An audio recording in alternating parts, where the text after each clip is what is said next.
I love throwing it sometimes. Hey, you're becoming a power guy, brother. Yes, we are live. Grice and Griner discussing football 101 from Friday night. It's more like Griner's trying to take notes because I don't have a clue right now. Griner's eating something that doesn't have meat in it, I'm sure. Hey, we just got home. I hadn't even had dinner. I'm going to do it during the game show, baby. Let's go. All right, here we go.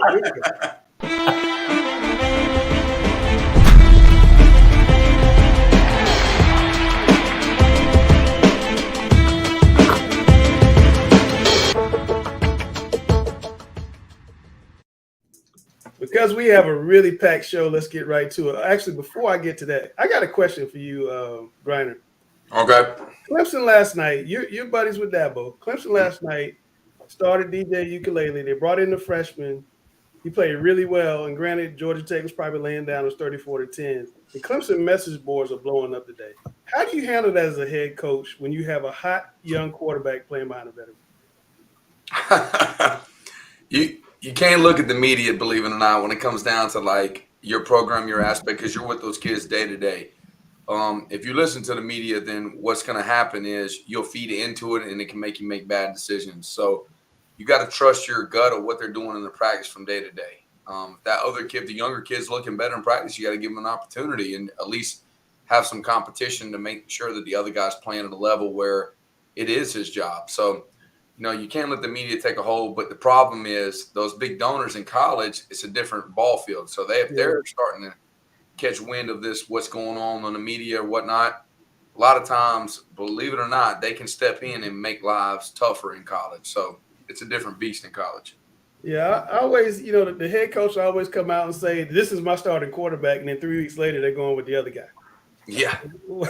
And you'll never hear that they came from a booster, but some of that stuff goes on. You have people that donate anywhere from $5 to $10 million. A lot of times their word is tough. Now, Dabo is not in any type of job security situation. He's next to is Nick Saban, then it's him. So he's not worried about that. But he's always trying to keep a culture of what is right and what is wrong. And he's not afraid to start a freshman. You saw that with Trevor Lawrence. So don't be surprised if that guy outplays him.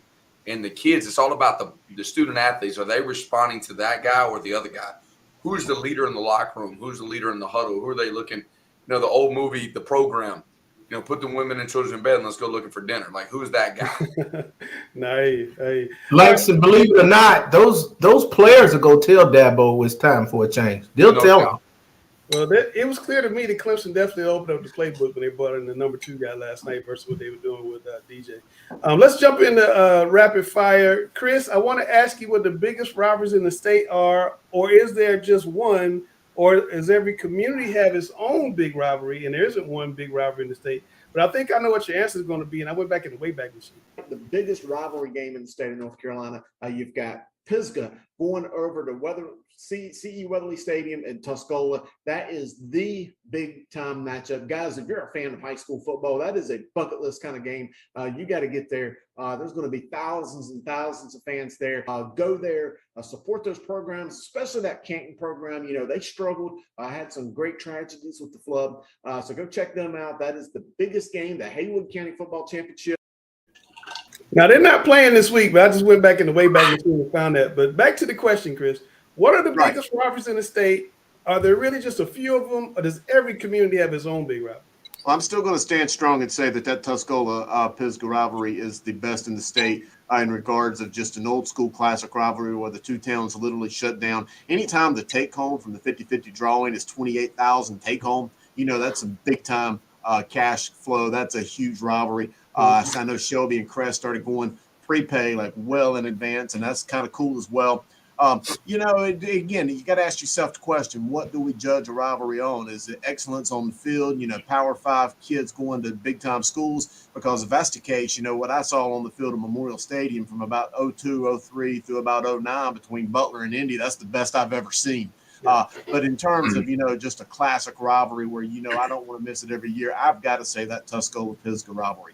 All right, Dale, same question to you. And Crest Shelby, by the way, almost raised $200,000 in the 50-50. It was crazy.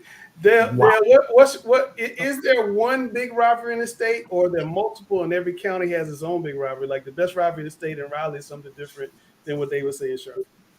Well, Chris's was first on my list. I was going to see here. I thought he was going to name a bunch more, so I was going to cross them off and see what he left me with. As he said, rivalries are relative to the people involved, and then what is your involvement as an outsider. So we see rivalries differently than people do at the schools. So I think there are some rivalries that you can definitely point your fingers at. Some rivalries have gone down, like A.L. Brown and Concord was one of the top rivalries around, but because of their current stature, that is lessened. Richmond and Scotland, where you shut down counties to have two teams play, those are big rivalries. I think it's really just a matter of the relativeness to the people involved. There are a lot of rivalries that will peak near Tuscola-Pisgah, probably won't beat it, but then that's our perspective. And but like Chris says, when you fill stands up and you have big splits on 50-50s, that tells you there's a lot of people there. So yeah. Some of the biggest ones I've ever seen in person. The Crest Shelby is amazing. The Scotland Richmond is amazing. The old West Charlotte Independence was amazing. West Independence and Butler was amazing. Country Day and Catholic was sneaky really good. We're trying to get the West Charlotte. That was West Charlotte Harding was bigger, I think, than West. Yeah, West Charlotte Harding was pretty big. That was definitely big in the 80s for sure. All right, Porter Ridge. I'm going to throw one more. Porter Ridge and Sun Valleys are real big. Yeah, absolutely, absolutely. Can I say one statement? I mean, can we give some credit to Dale right now as Teddy Two Gloves right now? Man, I was going to ask y'all if that bothered you.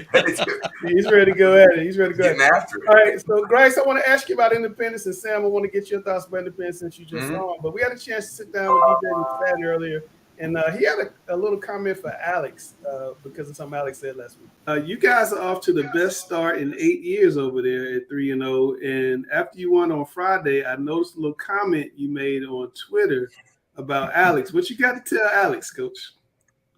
No, I said it. I mean, we just, big thing with our program is just right now just trying to, gain respect from our opponents. We feel like we respect every opponent. And, you guys, Alex gave us a little heat right there when you guys get ready to talk about our game. And he just kind of hit us with, there's nothing to talk about here. We're going with Sam. So flashback. West Charlotte and Independence. I'll just come out and say it. I'm not betting against Sam Griner. So let's just move on. End of flashback. He should have something to say now. Was that on the message? Was that in the locker room? No, it wasn't necessarily in the locker room. I mean, I mentioned it to him, and that was it. We talked about it for 5 seconds. We took a lot of things personal that week. We felt like we were giving West Charlotte the utmost respect and preparing for them. Right. And then we turned on the show on Tuesday and we see Sam up there and we're like, okay, he's got time to be on shows and I'm over here preparing. So we took that personal. We just found little things to kind of find a competitive edge. Yeah, in Sam's defense, he's been a co-host on the show for about 4 years now. But tell me about the game coming up. You got Hopewell, then you got Catholic, then you got Garinger. Certainly some games you can win there. Let's start with the Hopewell game. What do you guys have to do to not kind of have that hangover and take care of Hopewell on Friday? Yeah, no, they got some players, man. I mean, I think the biggest thing for us is what we talk about all the time with our program is just being able to handle winning and sustaining winning and not forgetting the things that we do that got us the wins in the first place. I think as long as we prepare the same way and practice the same way and play to the standard of our program, everything should take care of itself. But they got some good players over there. And if we don't come out and prepare and play the same way, I mean, they can beat us. So we don't take anybody lightly, man. We're going to prepare the same way. Every coach is personal for every coach at a high school, but it's extra personal, I sense, for you at Independence, having been a player there. I mean, talk about why it's so important to restore the big eye. Yeah, I mean, I went there, so the love I got for Independence runs a little deeper than most coaches at most places. And like I say, man, Independence is a winning brand no matter what's happened. So we just want to make sure that the kids understand that and know that they're part of that brand, they're part of that program. and that they can do this, and they just got to put in the hard work, man. And it's a special place to me. It's a special place to a couple other coaches that we got on staff, and you can see it every day when they show up to coach these kids. There's a lot of people that's still there that was there when we all were in school, man. So it just runs a little deeper than football with us over there. All right, Bryce, Independence for real, 9-3. I love it. I love it. Yes, man, they absolutely are. I mean, I think you look at what Coach DJ McFadden's done on offense, what Coach Rankin's done on the defensive side of the ball. I mean, I think the biggest thing that I've seen with them is that just how hard they play. I mean, we hosted them in the 7-on-7 this summer, and I think that was a big thing they emphasized on defense was, getting to the ball, approaching the field with a business-like, kind of manner. And I think that's really spilled into the fall season. Again, tough game against, Coach Griner, West Charlotte. I mean, we all, respect Coach Griner and everything that he's done. But I think you saw a very business-like approach, it seemed like, from that game. I mean, I think that, they approached that game, did all the things you're supposed to do right, and came out with a victory. And looking forward at their schedule, I mean, you do have some big games. I mean, we're excited, in 2 weeks, to see them play Catholic. Excited to see them at the end of the year, of course, in the rivalry game, play Butler. But they've got a really big opportunity to be one of the top teams and host a home game in the playoffs. So I think I have no choice but to say they're back. Sam, what did you see from Independence when you were out there Friday? A couple of things that really impressed me. I think that, he spent a lot of time in the weight room. I can tell that us transitioning schools, not having a weight room for a few months really hurt us. Definitely. They were very strong. I was really impressed with their defense coordinator. I didn't think that he would get away from his 4-2-5. He was able to load the box and take some things away that I didn't think that they were going to do. And they did do that. So I was really impressed there. Defensively, I think we could have done well. I mean, like I said, I think we held them to like 220 yards of offense. We gave them too many opportunities off of turnovers. There's a couple plays we could have made that made the game a little closer, but they were the better team. I just think that what they're doing there, they have the right coach. They got someone that's passionate. Even though I was doing the show on Tuesday night, I was coming straight from the practice. DJ, you got me in a good year, brother. Love you. But it's 1-1. Don't forget that. And I've been at your place 2 years in a row. 1-1. So you come to us next year, and we'll keep this thing going. And definitely we'll be prepared for that. But I really see them as being a playoff contender. They're the one team that are completely sound offensively. You cannot overplay the run. You cannot overplay the pass. They are completely sound, even more so than even Butler, believe it or not. I think that what they're doing, you can't get a beat on it very well, and they're able to throw the ball out there in a quick flash. They're able to throw the ball down the field. They're able to run the ball. They got a good offensive line. They're very, very sound defensively. They're flying around to the football.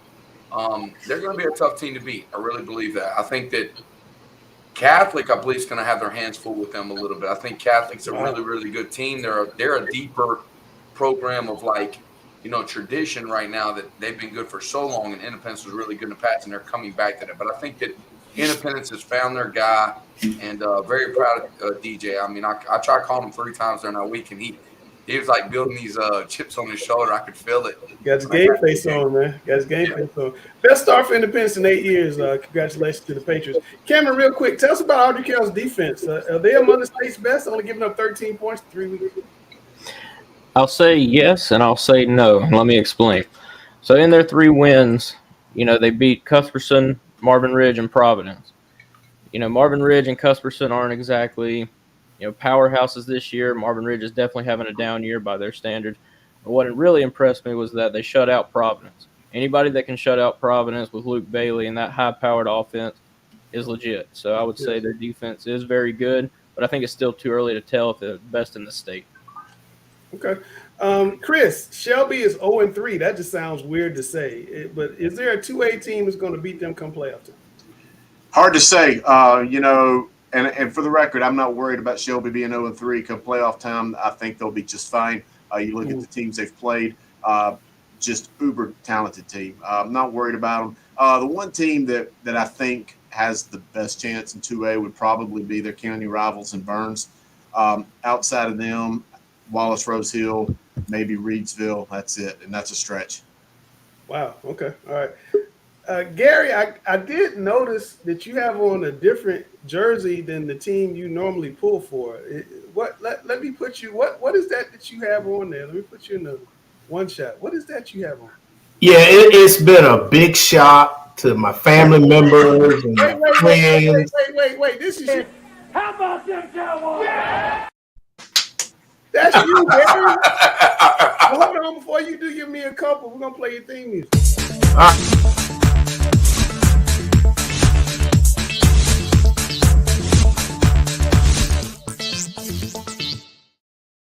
That was his old disco music right there. So why do you have on a San Francisco 40? 30 seconds. Why do you have on a San Francisco 49 jersey? After 50 years of being a Dallas Cowboy fan, I can no longer stomach the decisions of Jerry Jones. He's not getting any more of my money. I'm not going to Dallas anymore. I'm not going to any other city in the United States to follow the Dallas Cowboys until he relinquishes control of day-to-day operations of the Cowboys. I just can't take stupidity in management and coaching anymore. I can't do it. This is turning out to be a lot. Oh boy, that's scary. Bubba Camp, do you like the Dallas Cowboys? No, I do not. Who's your team? You better say the right one. Who's your team? You know, I got to go with the home team. There you go. I don't understand, Bubba. I don't understand why all these grown men on this TV show like somebody other than home team. I don't understand it. We have a team. I gotta go with the home team. Man, he's had the Panthers his whole life. Like, yo, Bubba was like, they've been there the whole time. They weren't there when I was a kid. They weren't there when I was a team kid. from 3,000 miles away. You didn't live in San Fran. We did not have a stadium. It was grass. We had the Charlotte Coliseum. I didn't have it, so I chose. I'm sorry. I don't get it, man.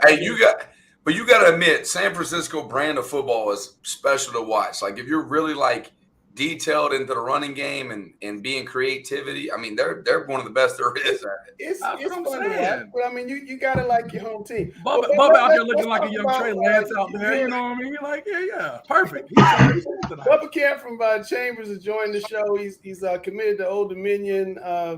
Leading the team, trying to get back to the state championship game for the 5th year. A lot of people doubt you give me Blair Witch, man. You got to get your camera. You said what again? I said, you give me Blair Witch vibes. You got to get your camera under control. It's moving around too much. Yeah. You got AirPods? Yeah, I got some headphones upstairs. Yeah, go grab the headphones. I'll take Grab them real quick. You're gonna need that, guy. I don't want you to have no excuses. We're gonna take him back for a second. Till he gets his AirPods. Hey, Bryce, you are so happy Gary is rocking. I thought he lost a bet to you. Now we're tied on our bet. I wish it was the other way around. I wish we it were was almost, man. If the freaking hey Carolina fans, if the freaking receiver doesn't backpedal and fall down, oh my gosh, 2 dinners from Dave or 2 lunches from Sam. I know. I would have been broke. I would have been so broke. I don't know, man. That is terrible. Oh, Langston, he doesn't know who Blair Witch is. We go through this all the time. Oh, like, that's true. I'm throwing my age. That's what we say. Langston, I always talk about phone booths and how DBs can have a receiver in the phone booth, and they always look at me with the blankest look ever. Like, yeah, no clue. It's all You can tell Langston you don't deal with that as much. You got to go with the new thing. You got to put them in a baby seat, like the double strap, and then it's lashed in with their hips. Like, yeah. I don't, but it's all good. Well, while we wait on Bubba, I want to ask Chelsea, how's it going with the college recruitment situation with you?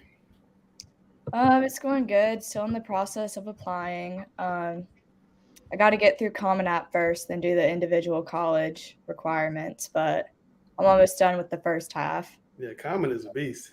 Yeah, it is. I'm ready to get it over with. I'm trying to help my baby boy through Common. Alex, what you think about DJ McFadden calling you back out for calling him out? I never called DJ McFadden out. I praised Sam Griner. I love you, Alex. I appreciate you. All right. I'm not going to disappoint you at the end of the year. Just watch. All right, we got Bryce wants to go eat, so he's waving by. We got my man Bubba back on, Bubba Camp from Chambers. You guys are trying to get to the 5th straight state championship game, but there's a little bit of doubt this year. The people don't think that Chambers is Chambers anymore. How do you guys handling that? I mean, we just we know it's some doubt. We know we lost a couple of things on our offense. We lost a couple of weapons on our defense, but we just take every game every week we come in. Every week we take every game as the same for real. Like Hickory Ridge, they're just another team in front of us trying to stop us to get to our goal, which is to win another state championship. And speaking of Hickory Ridge, they're looking to make a statement. We're gonna have Coach Jupiter Wilson on later on in the show, and he's been telling me they want a statement win. I know Alex is gonna talk about that later on. How do you guys avoid being that statement win for them?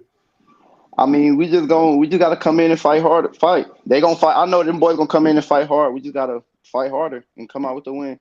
What is it that makes Chambers special? Because you guys have like this closeness about you. I mean, a lot of people see you guys with all the the rah-rah in the videos, how you come out. There's a close-knit to you guys that's special. We're all brothers. Like, most of everybody on there, like, we're all just close. Like, we're a family. Like, outside of football, it's a family thing. And, like, that's what makes us Chambers. Absolutely. I'm going to tell you what it is. That daggone quarterback you're seeing right there, Bubba, is a dog. You're talking about putting the women and children in bed and go looking for dinner. And from the program, I know these kids probably ain't seen that, but this guy is different. And if you're looking at someone in the huddle, and we're watching this right now, that's going to lead your program, that'll go in the foxhole with you, I would take Bubba all day long over anybody else in the state because he's tough as nails. He's able to make plays. I mean, he'd literally point out one of our kids in the game and say, hey, I'm coming right here. You ready, basically? Like Cam. I mean, he did. It was like all over some type of social media and Sports Center. I felt like everything. But he's Sports Center. It was. He's a special player. He's got a good heart, and the guys in the huddle with him want to play with him. That's the whole key, like making things happen. Like, that's not coached right there. There's nothing about that coaching. You got a guy that's just able to make plays and do things. And then anytime you have a chance with a quarterback leading you like that, you have a chance to win a championship every single year because when they look in the huddle, they see greatness in him, and he's able to lead. And he is a special individual, no doubt. Yes, sir. Thank you, All Coach. right, well, after all that praise, I still want you to beat him in the game show. So we're going to play his little bumper. and the rules are Alex is going to read the question. You'll answer first, and then Chelsea will read, and Sam will alternate. It's multiple choice. And he has not lost this season. He's holding on his little ties, so we have to get him an L today. To be the man, you got to beat the man. Yeah, okay? Well, Bubba's going to beat the man tonight. Bubba's going to beat the man. Here we go. Brother, I'm not MJ, just Coach Griner, but I'm the GOAT of the game show.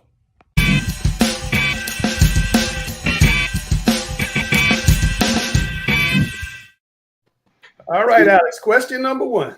The good thing, though, Bubba, is this, that they start gearing questions away from I have no clue. So, like, you got a great shot these days because they want to see me lose. I promise.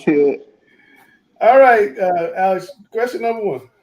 Monday night, after Florida State beat LSU, the Seminoles band mocked LSU fans by playing the unofficial school anthem. What is it called? A, Neck. B, Louisiana Beasts. C, Fight, Fight, Fight. D, Tiger Drawl. All right, Bubba, what's your answer? I'm gonna go with C. C, Fight, Fight, Fight. Samuel, what you got? I'm gonna go D, Tiger Drawl. The answer is Neck. So we are. I know Bryce knows that. Bryce is probably in the background laughing right now. Neck? Yeah, Neck. That is the answer. I'm surprised Colin Baton Rouge didn't make the list. LSU comes out to Colin Baton Rouge for each game in Death Valley. It is surreal. All right, Chelsea, number 2. According to Billboard, 2 rap artists are streamed more than any other in 2022. One is Drake, who is the other? A, Jack Harlow, B, NBA Youngboy, C, Young Gravy, or D, Megan Thee Stallion. Samuel. You really can we ever have like Christian music on here or something like yeah, that? Next week I have a Christian question for you. I mean, my goodness. Like, I don't know. Golly. Hold on. We have Bubba, help me out with this one. You go first. No, Bubba, hold on. No, Sam goes first. Go, Sam. Okay. Go, Sam. What do you think, Bubba? Wink twice. All right, never mind. Any other? One is Dre. The other is. All right, I'm going to go.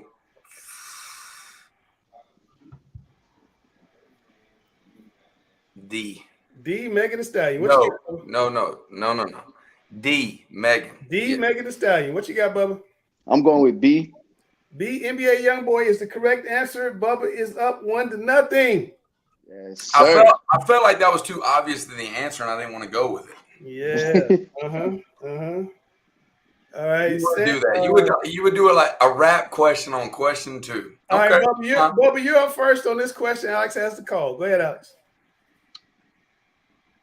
According to the Daily Telegraph, Jay-Z and Beyonce recently bought the world's most expensive car, a Rolls-Royce boat tail. How much is it worth? A, $10 million, B, $50 million, C, $28 million, D, $7.4 million. Bubba, what you got? I'm gonna go with A. $10 million. Samuel, what you got? Golly, that's what I was gonna say. It's still okay to say it? I'm gonna go D. D 7.4. The answer is D. Yeah, D is in dog. Yeah, okay. the answer is C, 28 million. It has a rear deck, double refrigerators, and a sunshade that comes out of the back. 28 million. That is a true story. I did not know that. That is crazy. Yes, that was shared with me with one of my younger coworkers this week. They said I need to put that question in the show. All right, Chelsea, what you got?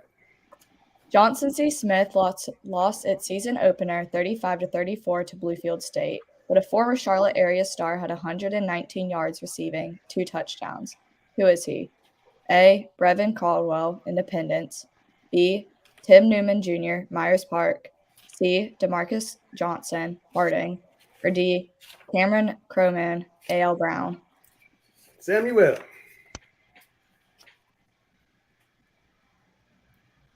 He is staring Do hard. all 4 of these people play for them? Yes. Okay. Can I know how many catches did they have? 11. Okay. I'm gonna go D. D. Cameron Crowman. What you got, Bubba? I'm going with B. B. Tim Newman Jr. The answer is A. Brevin Caldwell. That means Bubba is dormy. The best Sam can do. Dormy is a golf term when you tie going to lasso. The best Sam can do. I ain't got a question right yet. The best you can do is tie. So Bubba, I need you to close him out. Yes, sir. Yes, sir. You're answering this last question. Can we do like arm wrestling or something? Alex is on the read. Go, Alex. Arm wrestling. What is the hit teen Netflix series Dare Me about? A, going on a first date. B, being on a cheerleading team. C, trying out for the football team. D, 3 friends trying to fit in at a new school. Bubba, what you got? Close them out. Let me see.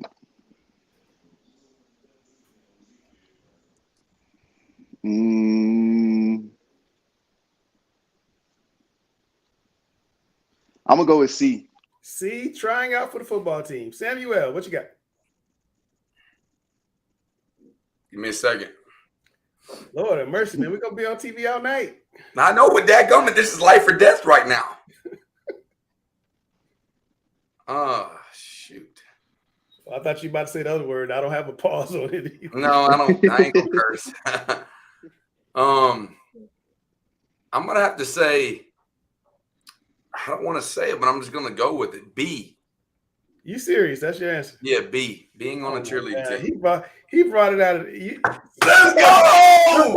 Somebody told you Grab that. the bell around me one more time. Somebody, your daughter came and told you that. She's watching the Dare Me out there. Come on. There's no way you knew the answer to that question. I had to break it down in my head. Why would you put these answers up here? And I was like, they know I wouldn't pick cheerleading. I'm picking cheerleading. Bryce, Come on, Bubba. Bryce, what do you think about this young man? I mean, again, I tell you, I tell Bubba all the time, it's the Anshon campus, the professional side. That's his leadership ability. The kid shows that, no matter what game they're in, he's got their back. Sir. He's the one leading the show. When it's time to make those plays, that's when Bubba comes out. Like you saw when he had that 30-yard run. So I love it. He gets Hickory gets the Anshon and the Bubba, they're in trouble. Yes, sir. And there's only a few people. Make sure you keep watching because Bryce is going to have a preview you might want to see later on in the show. But thanks for coming on, man. Yes, sir. I'm just telling you, I support this dude all I could for recruiting purposes. This kid is a dog. You're getting not a quarterback. You are getting a football player and a leader and someone that you would want to be around your program. That kid is someone you definitely want to have in your foxhole. And whoever he's going, he's committed. But, I'm surprised he doesn't have a few more schools willing to take a chance on him. I mean, even if he had to play safety or whatever the case may be, he is a great player and a great leader. All right, well, we're very heavy. This time for Bryce's Gems. So here we go.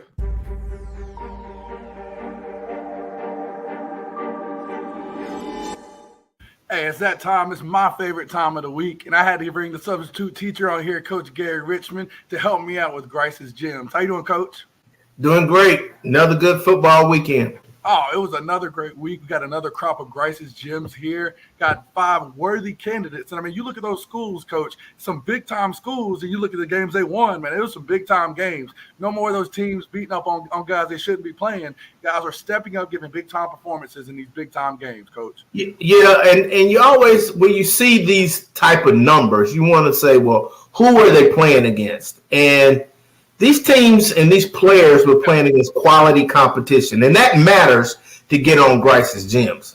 100%. Let's get into the first guy here. We all know that Shelby Crest rivalry is a big-time rivalry. We've got Natavius Husky out of Crest. Big-time 54-49 win over Shelby. He completed 21 of 36 passes for 418 yards and, Coach, 7 touchdowns. Additionally, again, these guys do it all. Ran 14 times for 75 yards and added another score there.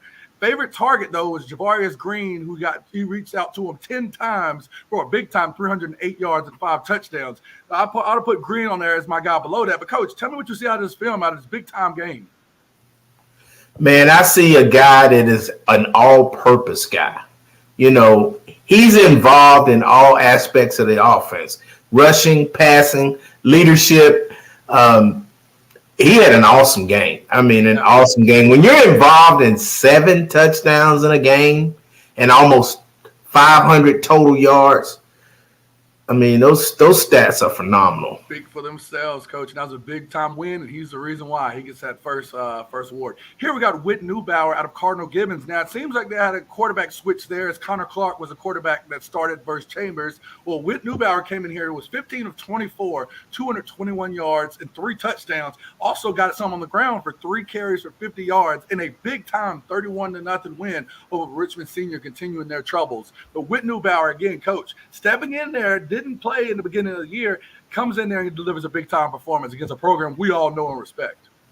Yes, for somebody to step in like that, I'm sure the guy that started the first game of the season got most of the first-team reps in training camp. So when the coach decided to make a change at the quarterback position, that means he only got the rep with the first team probably just last week on a consistent basis. So that's a phenomenal job of stepping in with only 1 week with the starters and putting up those kind of numbers. Agree, Coach. We're moving forward here. Caden Morton, and to me, the shock of the weekend, New Hanover's 29-28 win at Butler. Caden Morton had 16 carries for 146 yards and a touchdown, was one of the major contributors into what, again, I think one of the biggest upsets so far this year. Coach, what do you see out of this kid? Well, I see a play that was intended to go to right, and he cut it back to the left. So that tells me he's an athlete because, you know, Butler always has great athletes on defense. For him to make that move he just made in that highlight tells me he's a great running back. I agree with Coach. Big-time player here, made a big-time play and a big-time win. You know, he had to get the call for this week. I mean, look at him carrying Butler defenders, and we know that defense is one of the best that we see out here. So, again, shout out, salute to Caden Morton.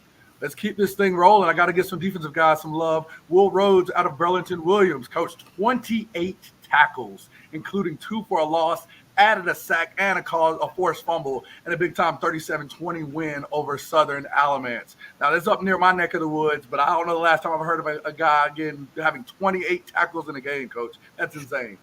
28 tackles is 3 weeks of stats, you know, for a great defensive player, let alone 1 game. I mean, I don't think you make 28 tackles in training camp. Well, these days, because they're not tackling anybody, so they definitely don't make 28 tackles. But that was an incredible performance, again, in the win over Southern Alamance. And I think Burlington Williams is continuing to get it together as they're showing that they've been one of the top programs for years up in that Alamance County area. I will say this about him. Whoever's playing tackle in front of him had to be keeping some blockers off of him for him to make 28 tackles.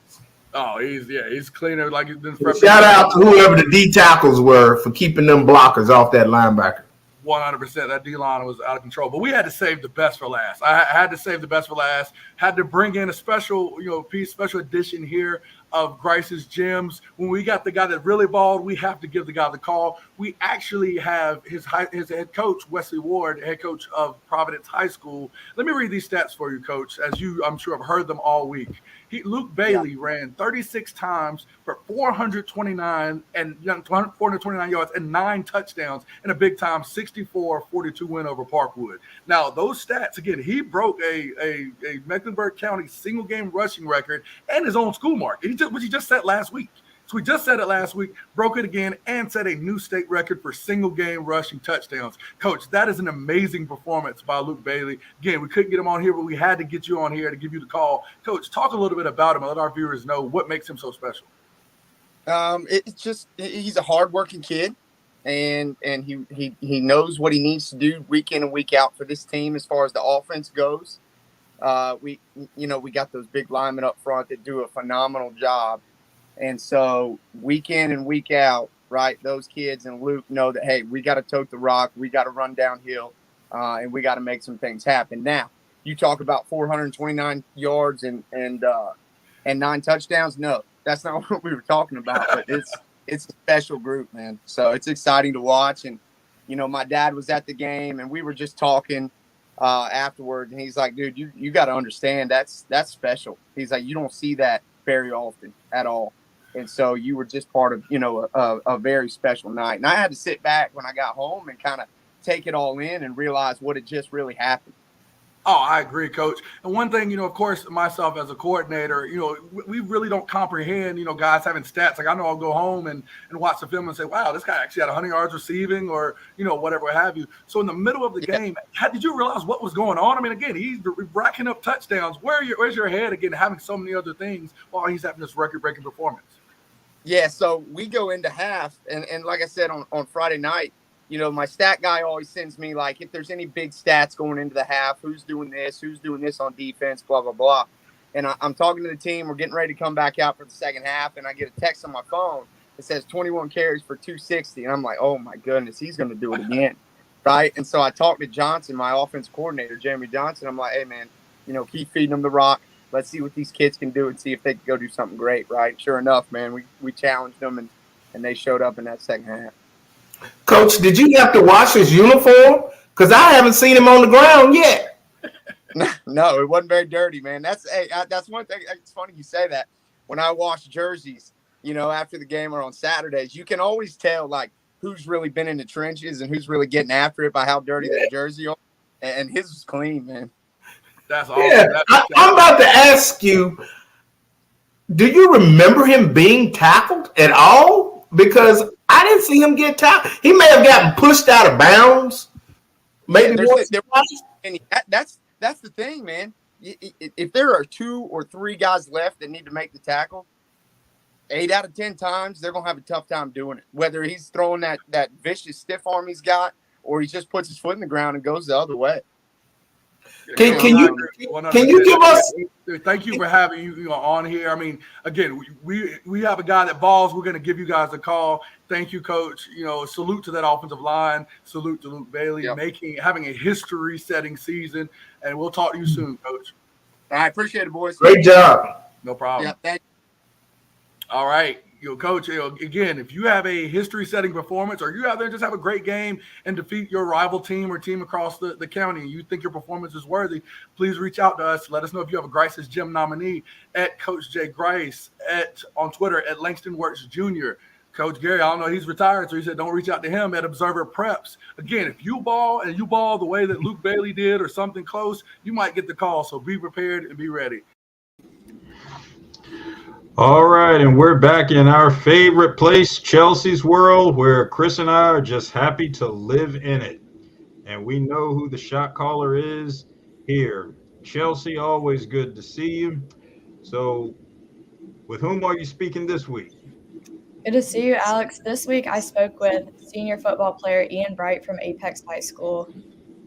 With NC Preps, 2 years ago I interviewed him for his sophomore year. So non-news and observer, he reached out to me and we set something up.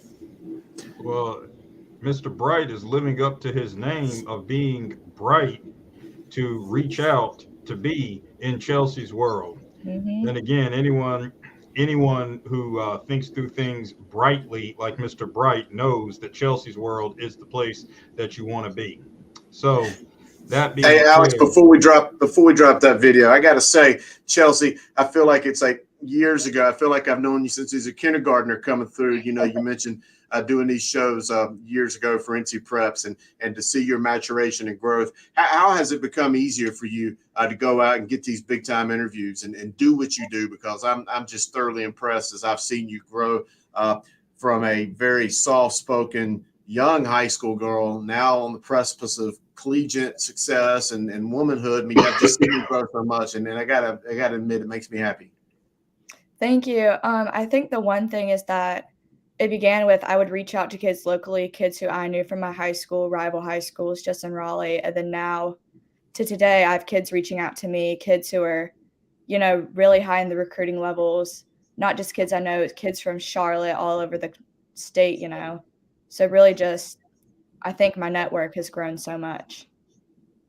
and the other thing that Chelsea didn't mention there is as student athletes are reaching out for the opportunity to be in Chelsea's world, so too are those colleges and universities who are on Chelsea's short list. You remember, they're calling her. Let's just get that clear right now. Thank you.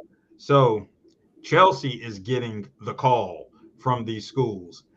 And like we say all the time, it's only if you're getting calls from them do you make an early commitment. And she's getting the calls. So let's just clarify that. Let's just clarify that for everybody before we go on to this interview. We're proud of you, Chelsea. Let's roll that video and see this excellent interview.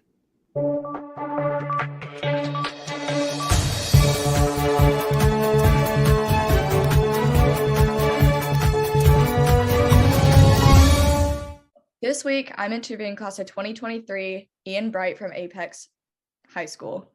So, Ian, you guys are currently 3-0, off to a winning start with non-conference teams. Kind of talk about the upper hand that record gives you guys and how you push for that in conference play. Yeah, it really helps us a lot. We played 3 really good teams, but I think we just came out with the upper hand. We've been really working a lot this summer, and you know, a lot of early mornings and late nights and double days. We're excited. It really means a lot to us that we're undefeated right now. Absolutely. And speaking of those past 3 games, you accumulated 6 touchdowns and 384 rushing yards. Kind of talk about your performance and reflect on that. Yeah, first game went pretty well. For first game, I scored 4 touchdowns first game.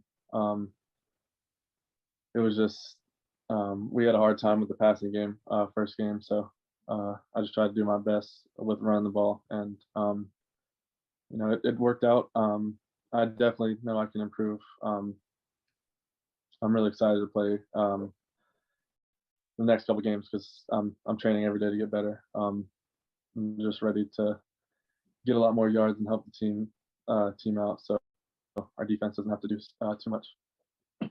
Absolutely. And speaking of conference play, this upcoming Friday, you guys play Panther Creek.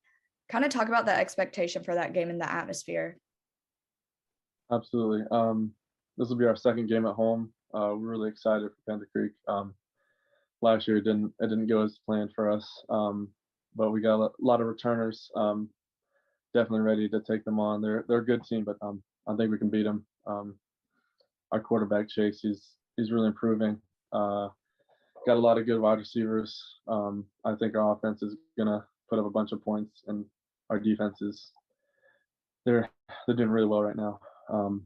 Only allowed 6 points last game when they were in. Just doing a tremendous job. Our defense coach is doing great. I think the atmosphere for that game is gonna be really good. It'll be our second home game, so I think a bunch of people will come out, and it'll be a really good game. I'm excited. Even beyond from when you've been playing high school football, kind of talk about your mental and physical development in the sport now that you're in your senior year. Yeah, it's been a ride. I'm sad to say it's my last year in high school football, but I've been playing since I was a kid. My dad got me into it. Just fell in love with it. It's been fun. Everything's changed over the years. Gotten a lot better thanks to all my coaches and trainers and stuff. But I'm ready. My coach and trainer, Scott Emerson, has really helped my body change from last year. I was around 225 pounds. Now I'm 200 pounds. I dropped my couple of tenths off my 40.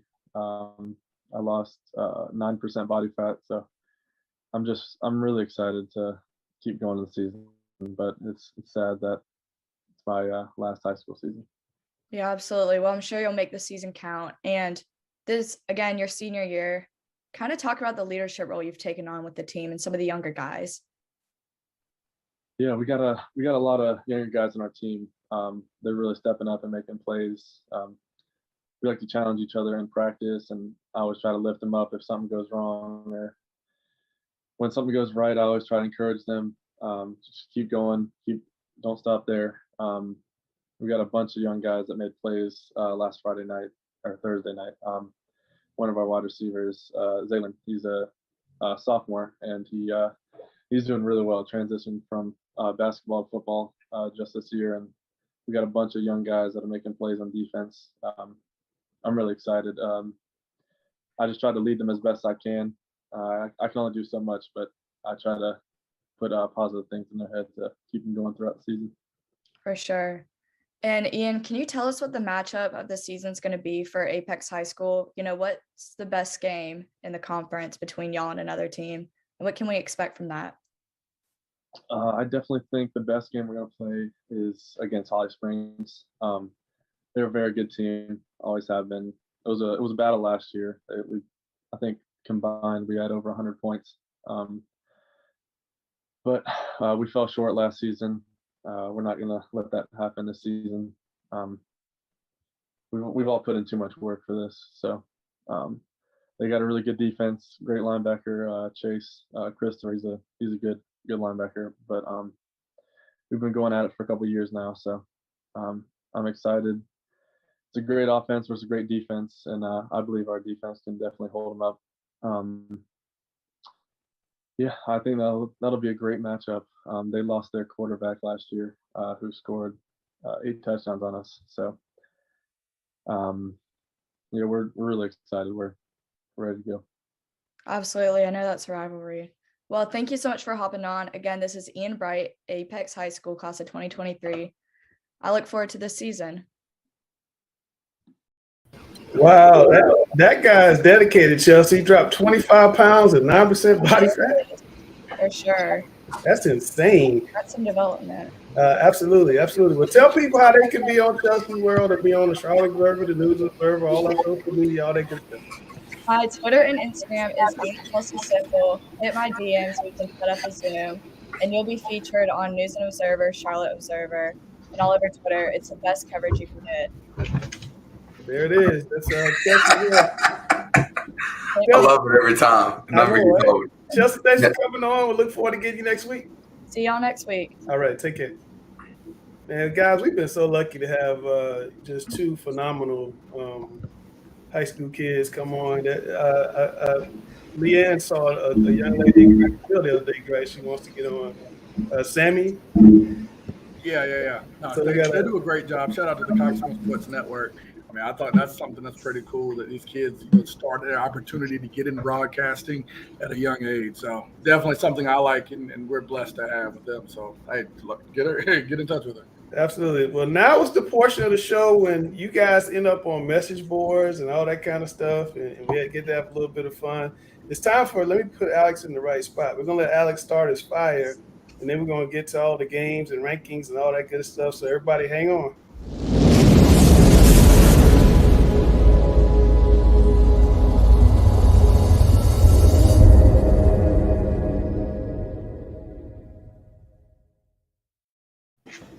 This is the first and the last time I want to discuss this.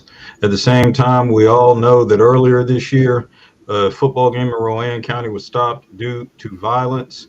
And this past Friday, the Hillside at Dudley game in Greensboro was stopped due to similar circumstances. I want to reiterate that in both circumstances that competing student athletes and coaches had absolutely zero to do with these situations.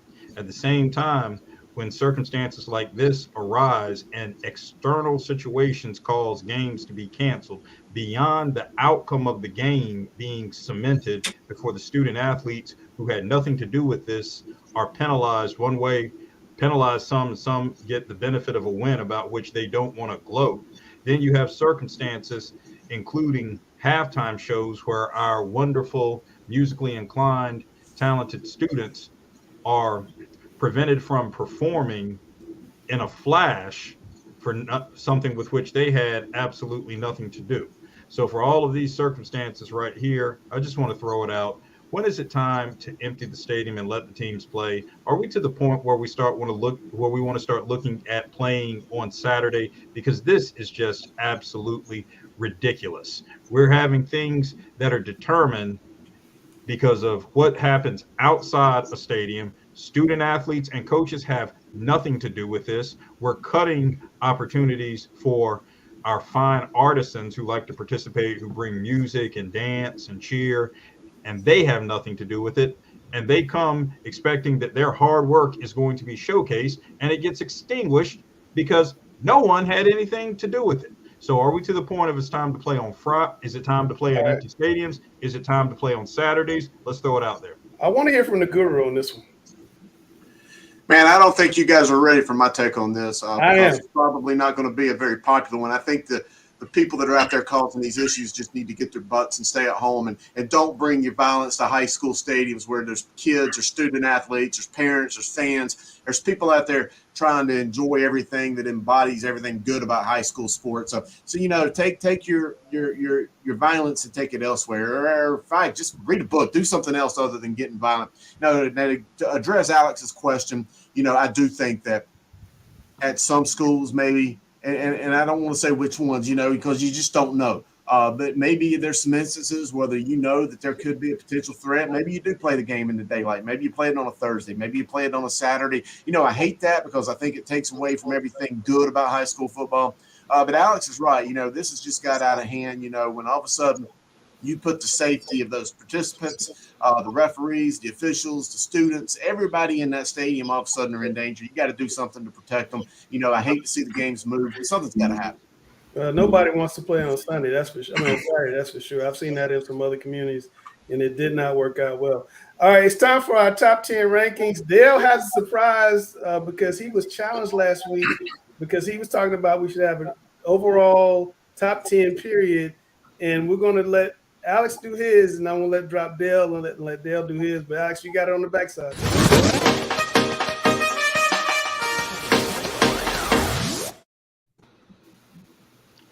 All right, let's talk games of the week. 10 games. No, we're talking rankings here. Rankings. Okay, got you there. Let's talk rankings here. All right, the 1A rankings, we saw a little bit of shuffling here and there with some teams that lost and get some good competition. Tarboro back up to the top. Once again, Tarboro has 4 rushers who've rushed for over at least 23 carries and over 123 yards each. Tarboro surpassed 1,000 rushing yards as a team this past season with that stable of backs. So the beat goes on for Tarboro, and we see usual teams there. Robbinsville, Mitchell, competitive schedules all the way around. These teams are playing tough games, but good stuff all the way around. The beat goes on for Tarboro and its stable of running backs. All right, let's look at the 2A. Don't sleep on those Albemarle Bulldogs, Alex. Keep them in mind. Agreed, absolutely. Same thing in the 2A classification. Some tough losses here and there. Wallace Rosehill goes from 1 to 4, but a tough loss to a very good 4A Leesville Road team. Burns had a tough loss to Kings Mountain last Friday. I mean, quality setbacks right there, but that's just why you see the shuffling right there. East Surrey always in the mix, contending for championships. Once again, we talked about, and obviously you see Shelby dropped out at the 0-3, but as we talked about earlier, they're wait.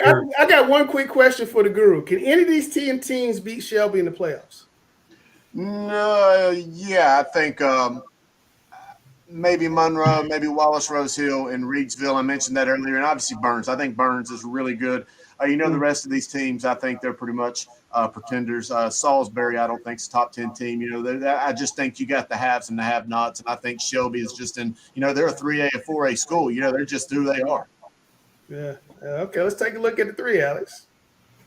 All right, our 3A classification, Kings Mountain with the convincing shutout of Burns last week in the Cleveland County Game of the Week. That's all. Cleveland County is just always exciting. We know that.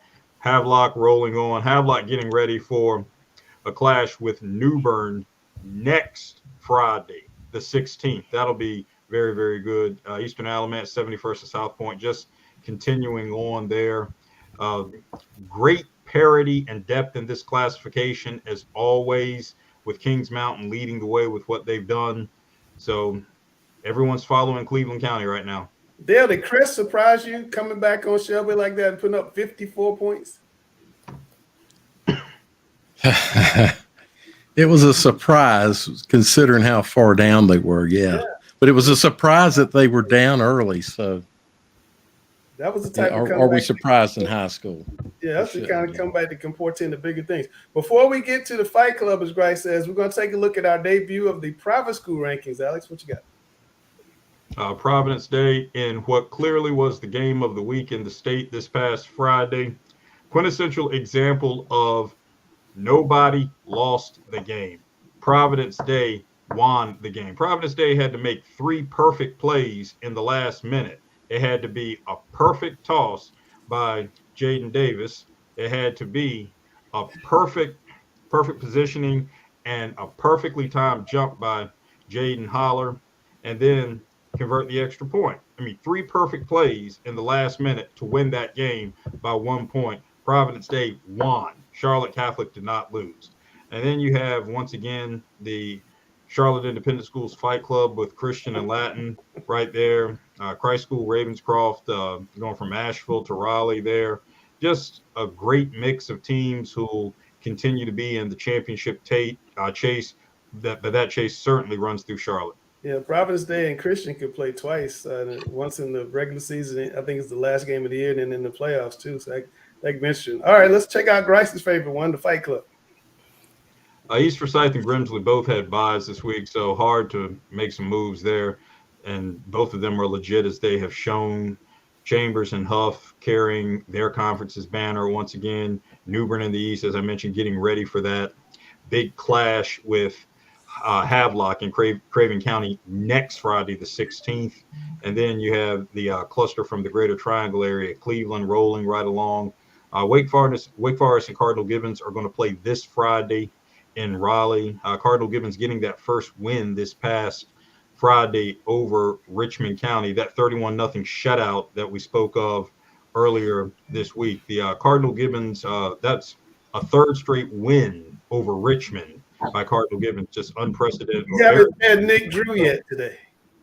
Yes, Nick Drew has defensive coordinator for Cardinal Gibbons has recorded 7 shutout quarters in Gibbons' last 12 versus Richmond County, 3 consecutive wins. So, the success that Nick Drew has enjoyed as a defensive coordinator against Richmond is very rare. I won't say it's unprecedented, but it's very, very rare. And just once again speaks to the fact that no one wants to line up against Nick Drew's defense. Great opportunity in terms of Wake Forest. Their defense has been very, very stingy this season. Hasn't given up any more than 8 points in any of its 3 games thus far. I don't think the first team defense has been scored on yet. They haven't been scored on before the 4th quarter yet. So that Gibbons Wake Forest game should be very good. That sounds like the Wake Forest teams of old. Guru, what do you think about these rankings as you've seen them, not just in 4A, but all the way through? But, I was pretty big on East Forsyth to begin the season, and I still think that Coach Todd Willard's team is going to be really good, although I don't think they're the best team in the state right now. I did earlier a few weeks ago. I still think it's Chambers and everybody else despite the loss. And I think that East Forsyth might be number 2. I would venture to say Cardinal Gibbons is still right up there in 3rd or 4th as well. I don't care, again, about the losses. That don't bother me at all. I think when it comes down to hard times in late November, early December, I want to put my money behind the Cardinal Gibbons team. This Grimsley team, I'm not real high on them. I just don't know. I want to see something from them. I think Wake Forest is really underrated. Everybody else, I just think that there is a huge dividing line between the big teams and the little teams. And after about that top 4 or 5, I think there is a huge, huge drop off. And I think our champion will most likely come from an East Forsyth, a Chambers, a Huff, and a Cardinal Gibbons. And maybe Roseville. I'm going to tell you, don't sleep on Pinecrest. I keep saying that. Yeah, you said it every week.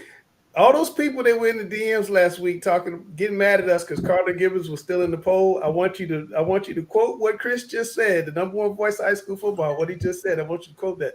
All right, last week, the guys, Chris, you weren't here, but the guys were getting on Dale, and Dale was getting on the guys about the rankings. And Dale said we should have a top 10 overall ranking. Alex went ballistic, said we shouldn't. I thought it'd be fun to let Dale go ahead and do it, and let's see what he came up with. Would you do this?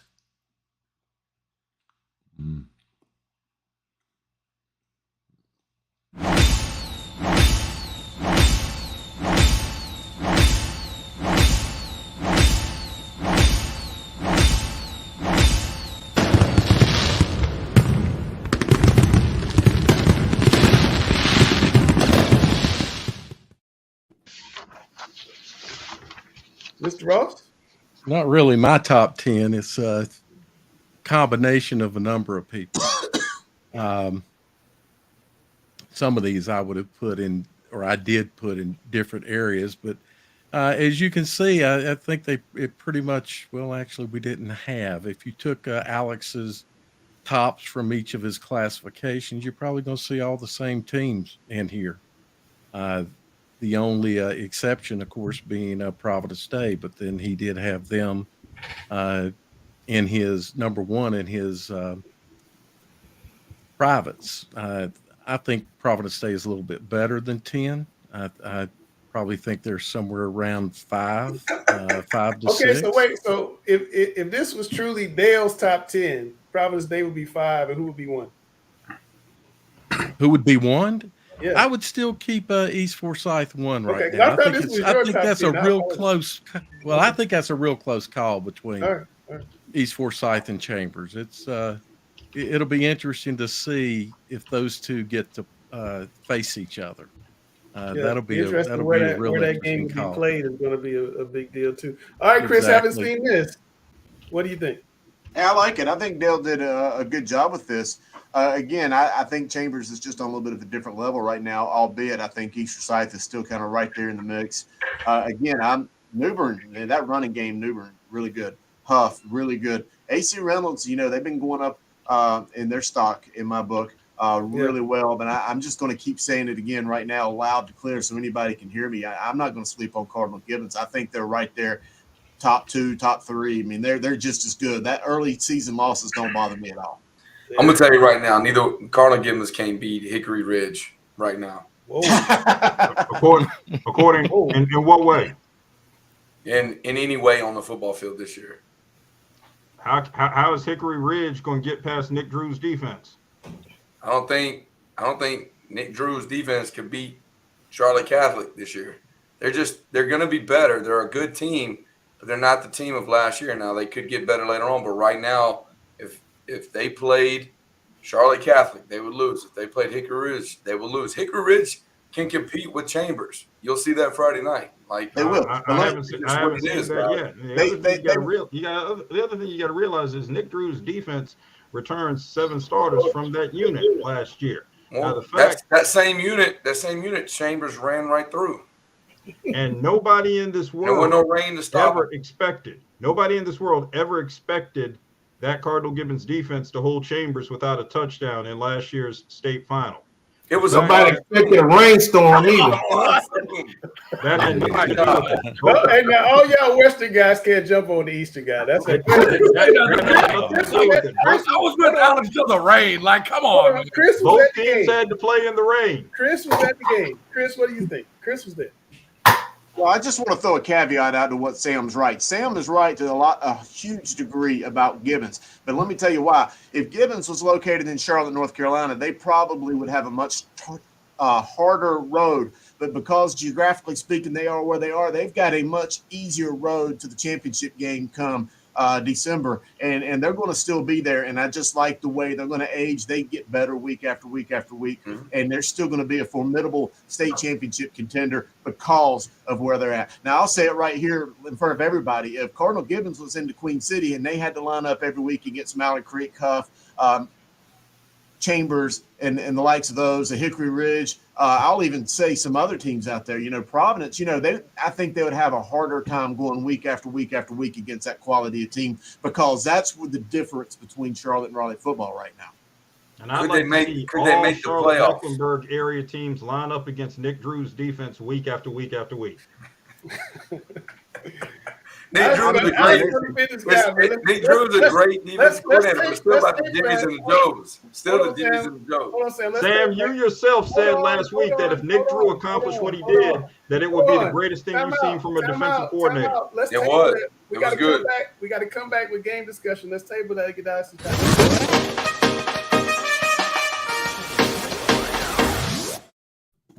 What you got, Alex? All right, we got 10 games. Yes, that Wake Forest at Cardinal Gibbons game, and a battle of defenses right there. And it was Nick Drew's defense that held Wake Forest under 10 points last year, and another big win. So we look forward once again. I mean, it was that same it was Nick Drew's defense that stopped Wake Forest's 45-game winning streak in 2019. So great game there. This Charlotte Latin at Forest Hills game, a great opportunity for Forest Hills to make a statement. Forest Hills is 3-0 for the first time in more than 20 years, and that's due in large part to the prowess of Forest Hills defensive coordinator Frank Toms III. Frank Toms III's defense has yielded 7 points in each of Forest Hills' 3 wins. Forest Hills hadn't experienced this much success since Frank Toms was a player at Crest and helped them to the 2010 state final. So kudos to Frank Toms and his defensive unit at Forest Hills and the opportunity they have this week. Moving right along, Pinecrest and Grimsley, 2 teams who we know are going to be in the mix on the east and west side. Ardrey Weddington, we talked a little bit about that there. Southwest Edgecombe and Tarboro, the function at the junction. Always a great county rivalry right there. Jack Britton, Scotland, Richard Bailey hosting his former team, which basically gave away the 2008 state championship to Richmond, and that still bothers him to the day. Pisgah at Swain County, if you want to go to the mountains, the Pisgah community doing a great job recovering from the flooding of the last year or so. Always good, anything that can bring that community together to celebrate. And a good trip to Bryson City, which is always a great game environment. Chambers at Hickory Ridge, we talked about that. Watauga, which has had several statement wins, including one against Mitchell last week, going to Burns, who's part of that Cleveland County competition club. That'll be a great game. Rolesville at Hillside. Obviously, Rolesville wants to continue to prove and gets worth. Hillside wants to get a win through a whole game, because even though it looks like Hillside is going to be declared the winner from that unfortunate situation with Dudley last week, with which the teams had nothing to do, but Hillside not wanting to gloat about that at all, wanting to make a statement on the field. So that'll be a great triangle area game. Absolutely. There's one game you didn't have on your list. It's at least a big game around Charlotte. And Gary wanted to talk about this game, and it involves Grice. So I'm curious to get Grice's reaction to Gary talking about Cox Mill and Huff. Yeah, I'm really looking forward to seeing Grice, the offense coordinator at Cox Mill, and Coach Bird, who both were at Hopewell a couple of years ago going against Huff. And they're both great coaches. They were just undermanned at Hopewell. Now they have some players to work with. And I'm interested in the chess match between Grice and Chachi, the defensive coordinator at Huff. I think that guy is phenomenal. He has a plan for everybody they play. I think they outplayed Chambers for a game in 3/4 last year, and they just didn't finish in the last 2 minutes. I think he is a phenomenal defensive coordinator, and I want to see what Grice can do against him now that he has some weapons at Cox Mill. All right, I want to get Cameron's thoughts on this too. Cam, what you got? Yeah, Grice, I hope you prove me wrong, but I think Huff's got way too many weapons offensively. I think that game, it could be close early, but I don't think it will be. When the clock. Well, you gotta be glad you're on TV. We're not in the studio today. Man, Grice, what are you gonna do? This is the new guy calling you out, Grice. The new guy calling you out. Let me give you a one shot with nobody else on the screen, so you can respond to that man going at your neck like that. Nah, man, it's nothing to respond. I mean, I think, again, we all know the guys on the other side very well, with my head coach, Deshaun Baker, being the OC at Huff for a good while. I mean, it's going to be an interesting game. I've told a lot of people, even in our chat, I've said, I think so far this year, this has been one of Chachi's best jobs, with a lot of young guys on that defense and still upholding that to the same standard that he's held, a lot of his defenses to in the past few years. So it's going to be a good game. But, I mean, I love the opportunity for our guys to go against a big-time talent. But, we've just been preaching our guys all week to just, again, you've got to, raise yourself to the level of the opponent that you play. And I think that this is going to be a great opportunity to see what we can do against a big-time Coach speak, Coach speak, Coach speak. Tell us how you really feel, Bryce. Tell us how you really feel, Bryce. It's going to be a big game. We're going to win it. Bryce might not want to talk about it, but I know who does. Hey, Cameron. I want to tell you something, and I like you. You're coming up. You're going to be the next guru one of these days. I promise you. But you just made Coach Baker, Coach Grice, they are loving you right now, man. They are loving you because your picture, your likeness, your video, everything you're saying is going to be plastered on the wall over there at Cox Mill High School. They are eating this up right now. So, hey, I might agree with you. But just your presentation of how you said, hey, they're loving you. I'm just telling you, man. That's cool. I love it. I love how Cameron comes out. I just, earlier Lance was talking about we have two young talented people. They weren't talking about Cameron. Cameron's just an older talented person. I know he looks young, but he is not a high school student. Why are we bringing that back up? No. You got to get it every week. Cameron goes after everybody, and I love it. I love it. I love that out of the young man. He's becoming my new favorite person on this show. I'm not gonna lie. Yeah. All right, so all these games we talked about, there's one game that Grice picked out as the game of the week.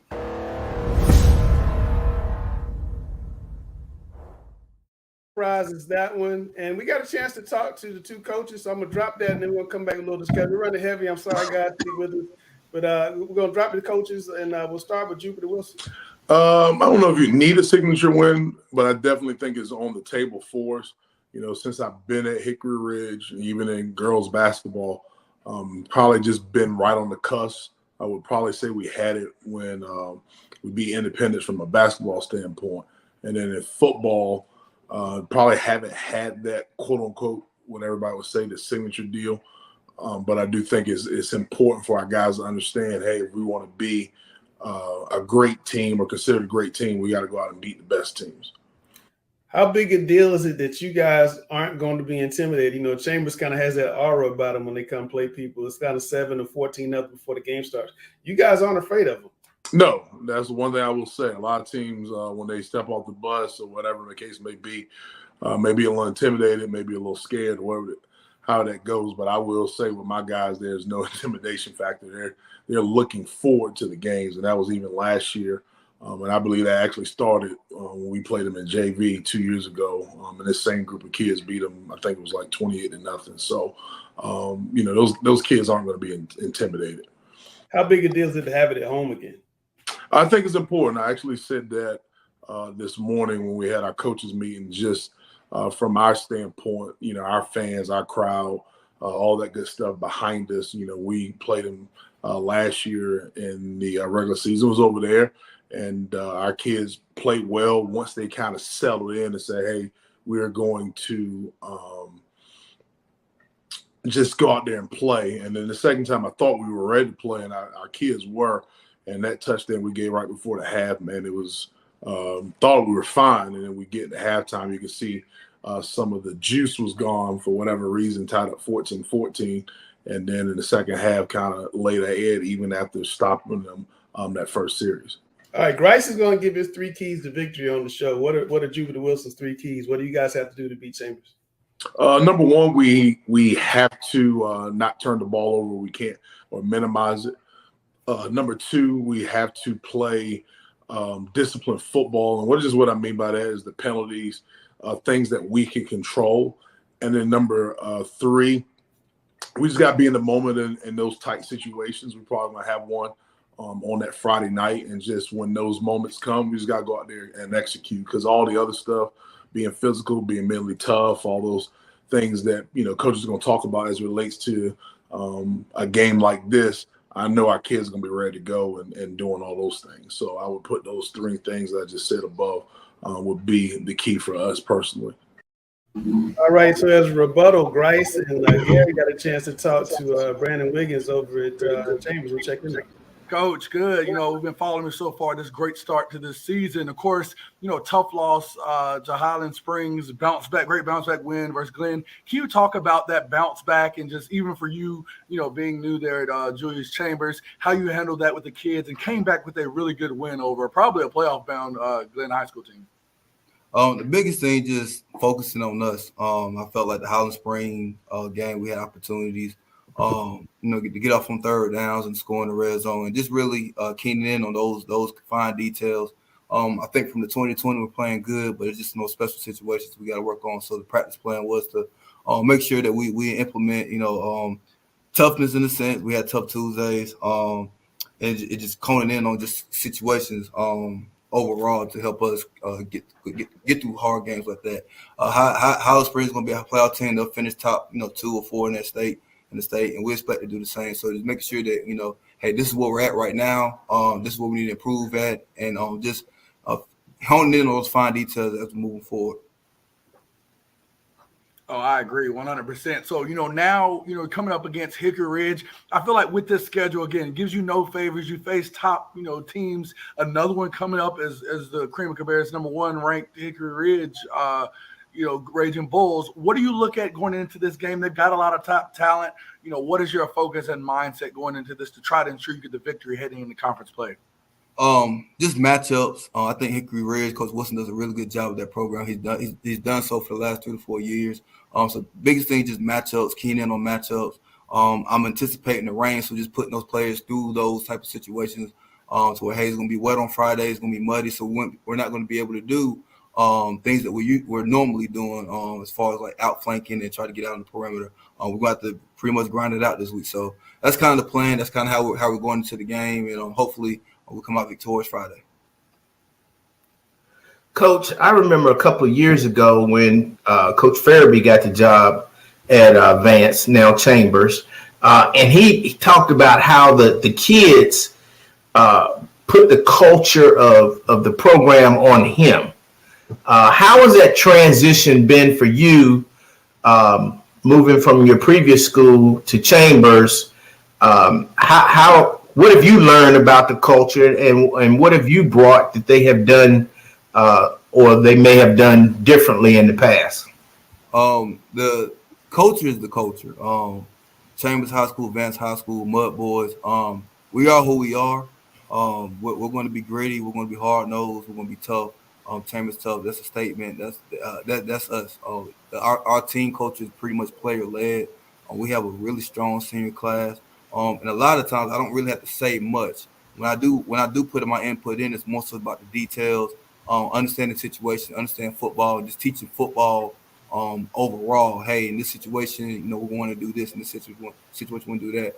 And that's kind of my role, just to really facilitate. Like I said, it's senior led. The guys are hungry, to get back to where we have been in the past. And for me, it's just to make sure that we facilitate those things and giving them practicing those situations in the game. Practice those situations in the practice. That way, it can trickle down over to the game. Yeah, Hickory Ridge is an up and coming program.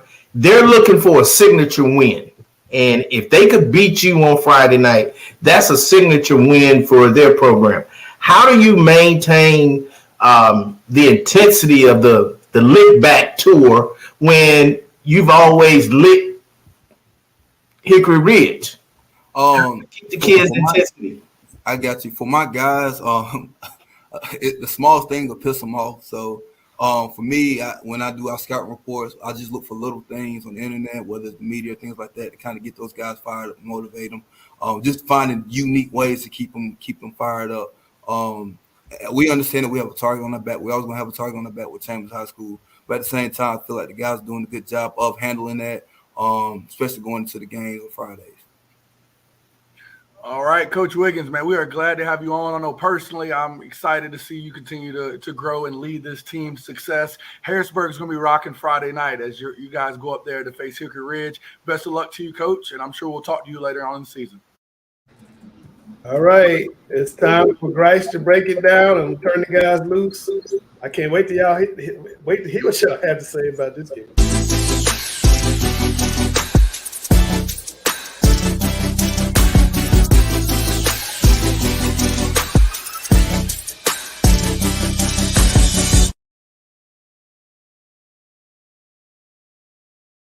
Mr. Grace, the floor is yours. All right. I think it was pretty easy when looking at the slate of games this week that this would be the game of the week. Again, I feel like this has become a rivalry of excellence. I call this as, you have two teams that have been doing extremely well, have met in the playoffs, and, have kind of taken that by scheduling that big-time non-conference game. It's come again. Some of the players and some of the pieces are different. Some are the same. I'm excited to see this edition, though. All right, so why does Hickory Ridge win, Grace? Hickory Ridge will win, if the secondary gets takeaways. Crazy stat. I talked to Jupiter even to confirm this as I saw it online. They have 0 interceptions so far this year. I don't know how many out of like your top teams that you have, I don't know how many that you would have to have no takeaways. Again, this kind of game, we know that Chambers is going to take their shots. The corners, kind of led in the secondary by David Stone and Jamari Rogers-Freeman. They have to take advantage and win some of those one-on-one situations. I think this will be a great opportunity for them to get takeaways. If they win, I think you'll point to the fact that they got some takeaways in this game and maybe won the turnover battle. You look at the second piece there, second step there, Jalen Harris. Again, if I had, polled all you guys to tell me the leading yardage getter as far as for the Hickory Ridge Raging Bulls, everyone and their mama would say Christian Hamilton, but they're actually wrong. It's Jalen Harris. He's had a great season so far, and he has to continue that, and emerge as that elite second option to Christian Hamilton. We know that a lot of attention is going to be on Christian Hamilton, a lot of pressure, a lot of that's going to go on. He's got to have a big game and be a great option for quarterback Caden Haywood to be able to go to him in these times where they're focused on Christian Hamilton. So him having a big game will be essential for them to get the victory. And finally, Caden Haywood's got to be the best quarterback. I think if you watch the last year's regular season game, that was an instant classic. Alex Bentley scrambling and really doing a great job of extending the play led them to almost get a chance to win that game.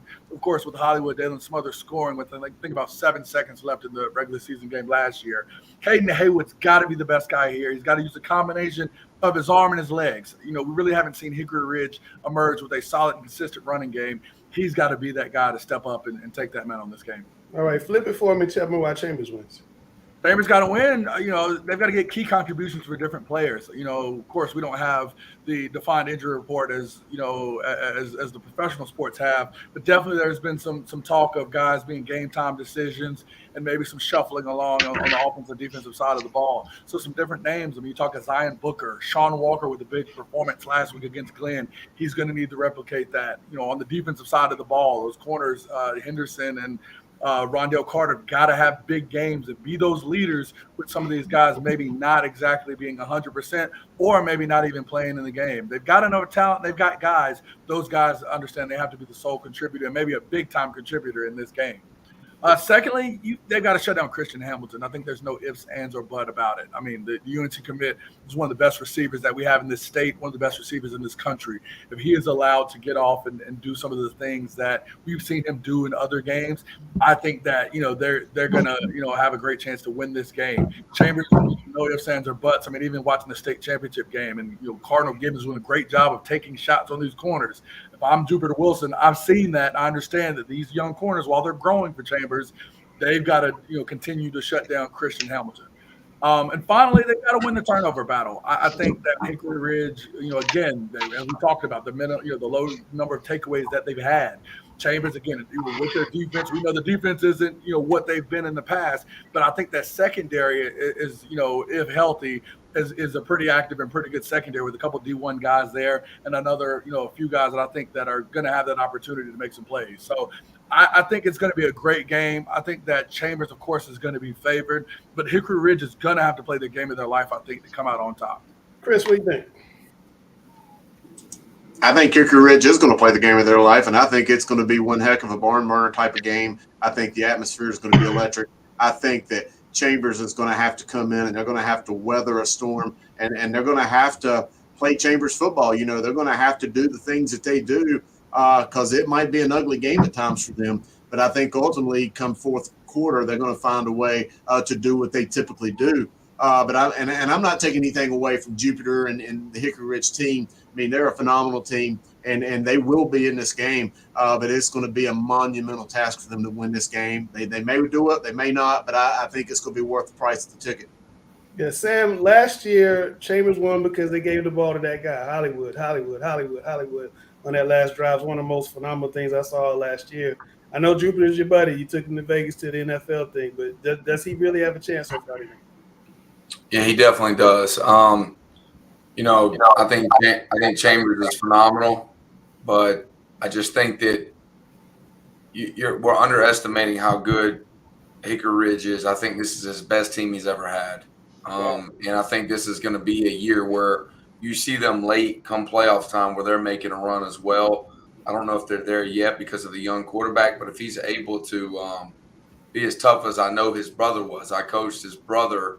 He was a wrestler there, one of the toughest kids at Hickory Ridge. Mm-hmm. And if he has a similar mindset of his brother, then he might be ready for this type of game early in the season. So we'll see how it goes. Well, I need to correct myself. Jupiter took you to Vegas because he was. Yeah, he took. Yeah, let me get. Yeah, I'm riding on his coattail. That's exactly. So I got it wrong. Gary, you're a Hickory Ridge guy, but I know you want to talk about this game. And Tim Price says one key to the game is Chambers needs to control the game by running the ball and limiting Hickory Ridge possessions. Bryce, you going for that before I go to Gary? That's the thing. Their linebackers are legit. Hey, shout out to Tim Pride and his son, Jalen Pride, who plays running back for Chambers. So I definitely think they need to give him the ball. He's an incredible kid. And I think, coming off of a major ACL injury, he's going to be a key to that running game, in addition to Braylon Benson. Man, you see that the expertise we have in the show. I just throw something out of. He comes with all these facts and figures and stuff. Gary, what you got, man? This is your game. Yeah, Jupiter talked about how he doesn't think they need a signature win, and I disagree. They're the kings of Cabarrus County. They whoop up on teams in Union County, and they can beat the mediocre teams in Mecklenburg County.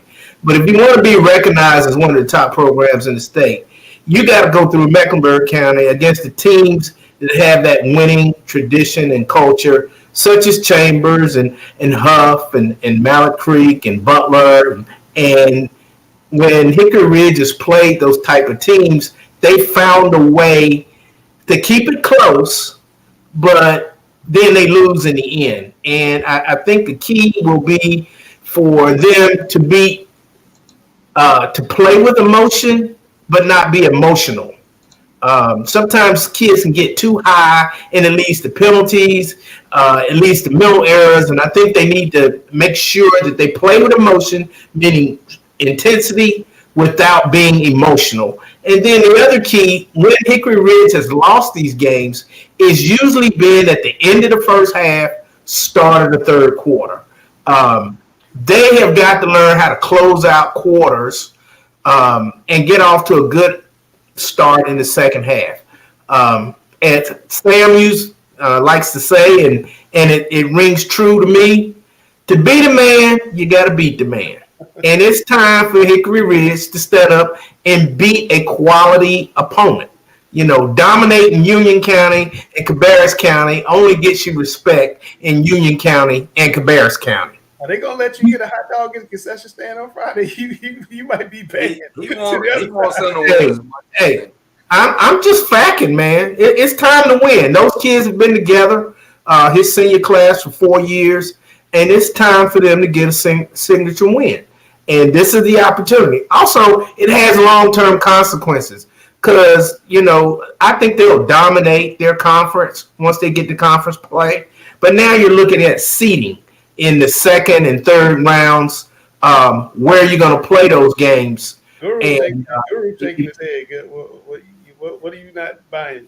I don't disagree that they're the favorite in that conference, but I don't think that it's the cakewalk that maybe Gary's going to say dominate. That guy right below Cox-Mill us down team. there. I think Lake Norman is much better than you think they are, and I just think that is a sneaky better conference than you think they are. Now, with that being said, I still think Hickory Ridge, they're up there. You know, the other guys are right here. Even A.L. Brown, they're not terrible. I mean, we'll see. All right, Hickory Ridge is going to win the conference. I mean, they're 14 points better than everybody else right now. But I think that Cox-Mill and I You think guys that should be A.L. getting Brown. we've material left and right. We've put the money where the mouth is when it comes to tennis bets. I'll take that 14 points. Before I come to Dale for last word on this, Cameron, do you have something else you want to piss somebody off about tonight? I mean, I think Gary said it best. You know, Hickory Ridge will win that conference, but like you said, to be the man, you got to beat the man, and you got to get that statement win. They got a great opportunity Friday. Glad I get to go out there and cover that game. But yeah, I mean, they're the odds-on favorite to win the Greater Metro 4A, but you know they got to get that statement win. And we also have a prequel, you know, with KC representing NC State and Christian representing Carolina. Who got the best receiver? Who signed the best receiver? Now I want to mention this, like right here. I think I'm challenging. I think the difference in the game is strictly I think the main critical part of this game is who rises up. Is it KC or is it Christian Hamilton? And if you made me bet that right now, I would say KC rises up more. That's what I think the difference in the game is. Is KC going to play, Grace? I don't know. I mean, I have no clue whether he is or not. I wouldn't see him not playing. I'll say that. Okay. All right. Yeah.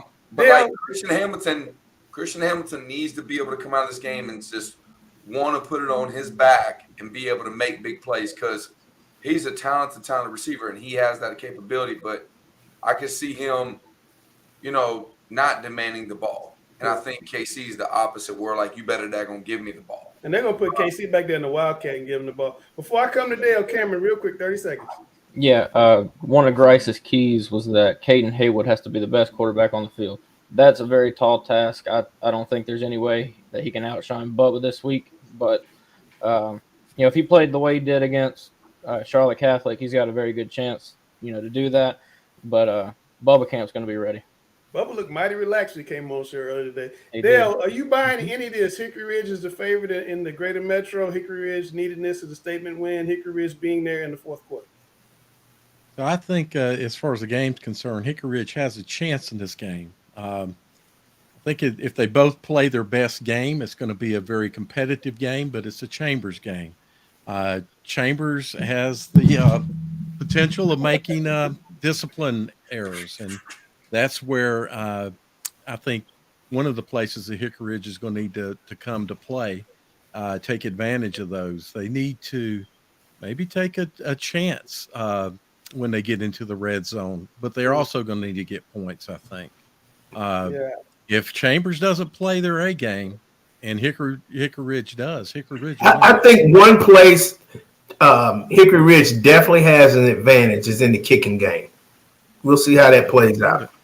Yeah, I got to give Brandon Wiggins some credit though. Chambers had a bunch of penalties week one, but they've seemed to clean that up a little bit more the last couple of weeks. I know that was a problem in the state championship game, it was a problem in the playoffs for them in the past. So if they can keep the penalties down, I think that's going to help them dramatically against Hickory Ridge. But it should be a great game. We got to go to Fresh Faces before these people texting me get mad, and we'll come back with Coach versus Coach.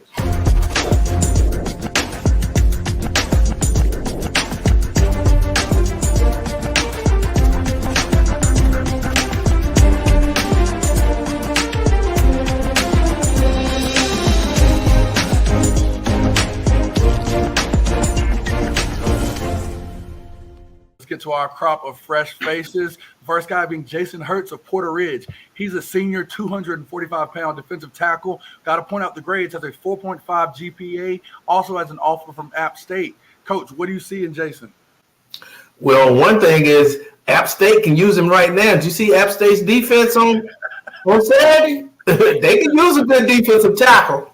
Yes, they can. I did not see their defense on Saturdays. I don't think anyone did. But again, this kid here looks very aggressive, somebody that you've got to account for. I mean, I think that's always, as an offensive guy, you look for guys on the run game that you have to account for and make sure your offensive linemen know each week, make sure you have a hat on him. And a guy this tough, I mean, he's going to be somebody that you have to look out for. And I think App State's going to be lucky to have him. Might use him sooner than we think.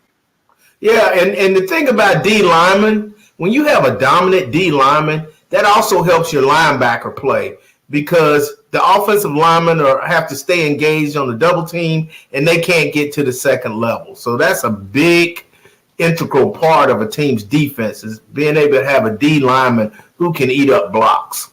Oh, I agree. Let's move to the next one. We have Jarek Patulski here, quarterback for the new school in CMS, Palisades High School. He threw for 394 yards and 6 touchdowns in his second game ever starting versus Calhoun Falls out of South Carolina and Palisades' first win in school history.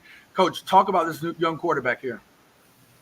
Hey, that's an awesome job. Everybody around him is new together, and congratulations to Coach Simmons on his first win.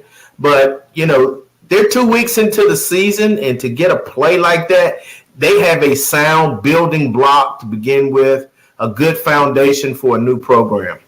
Oh, I agree, Coach. And I think, a lot of things you like here, him being in the pocket, throwing even when he sees pressure, especially being on the smaller side so far, him having that toughness and really showing that grit in the pocket is going to be necessary as they get into their tougher test in the conference play and some of those big teams that they may be undermanned against, with the lack of seniors in the program. He's a great guy to grow and build with, though. So we look forward to see what he can do going forward.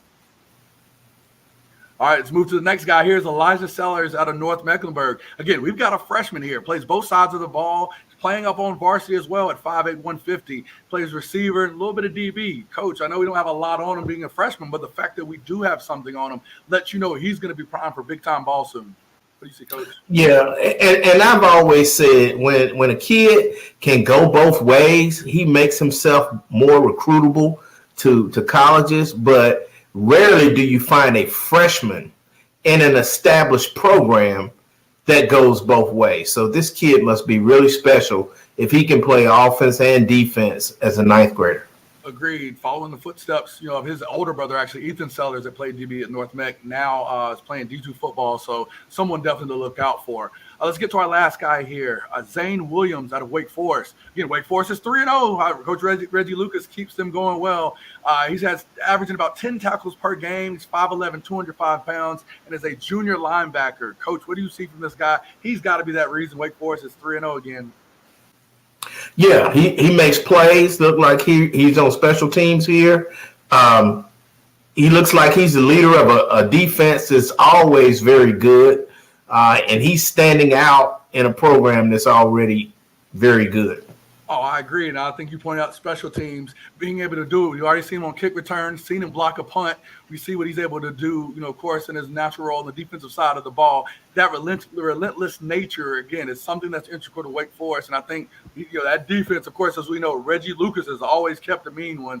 Looks like he's falling in line with some of the other linebackers they've had in the past.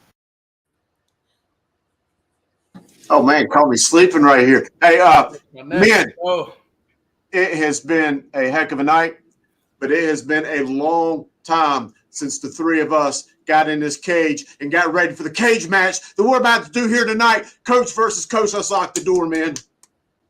Welcome to another edition of Thunderdome.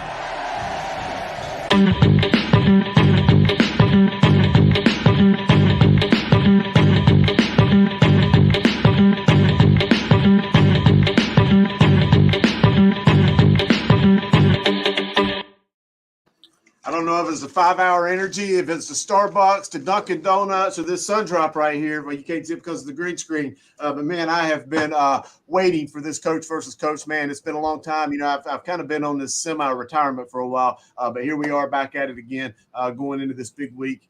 Bryce, Griner, who's going first today? Bryce always – I defer. Bryce always receives. I've been taking a lot of L's in real football right now, so it's nice to get a couple of dubs in this. All right. Well, Coach Grice, this first question is for you. Will multiple December All-Star games water things down, or is this good? Coach Grice, you're up. Yeah, I don't think it waters it down. I think you're seeing a situation, and I think it's funny. I mean, we're going to talk about Luke Bailey here in a second, and I think that's such a great example of like where we are versus, kind of where, we've been as a, kind of as a recruiting nature or whatever. Like that's not a kid that's a 4-star recruit that's going to Oklahoma, that's going to all these places. I think having these different, all-star games allows a kid like a Luke Bailey, who is a phenomenal high school athlete. That's without question one of the best in our state. He's not on any recruiting rankings or anything like that, but a kid like that deserves to go to an all-star game, deserves to be at an East-West or whatever, that is going on in December. May not have the hoopla that a lot of those players from the Shrine Bowl has, but he needs to be at a place to where he can just be, at a place where it deserves, where he can shine. No, I'd have to agree. I can't disagree with that. Anytime you have an opportunity where you have players that get an extra chance where coaches can come see them, that might give them an opportunity to get scholarships, I think it's a good thing. And I don't think it's too watered down yet. I think that everybody that's doing these are doing a really good job. I think they're doing a phenomenal job with it. They're paying attention to the details and doing it right. They're not charging the kids anything.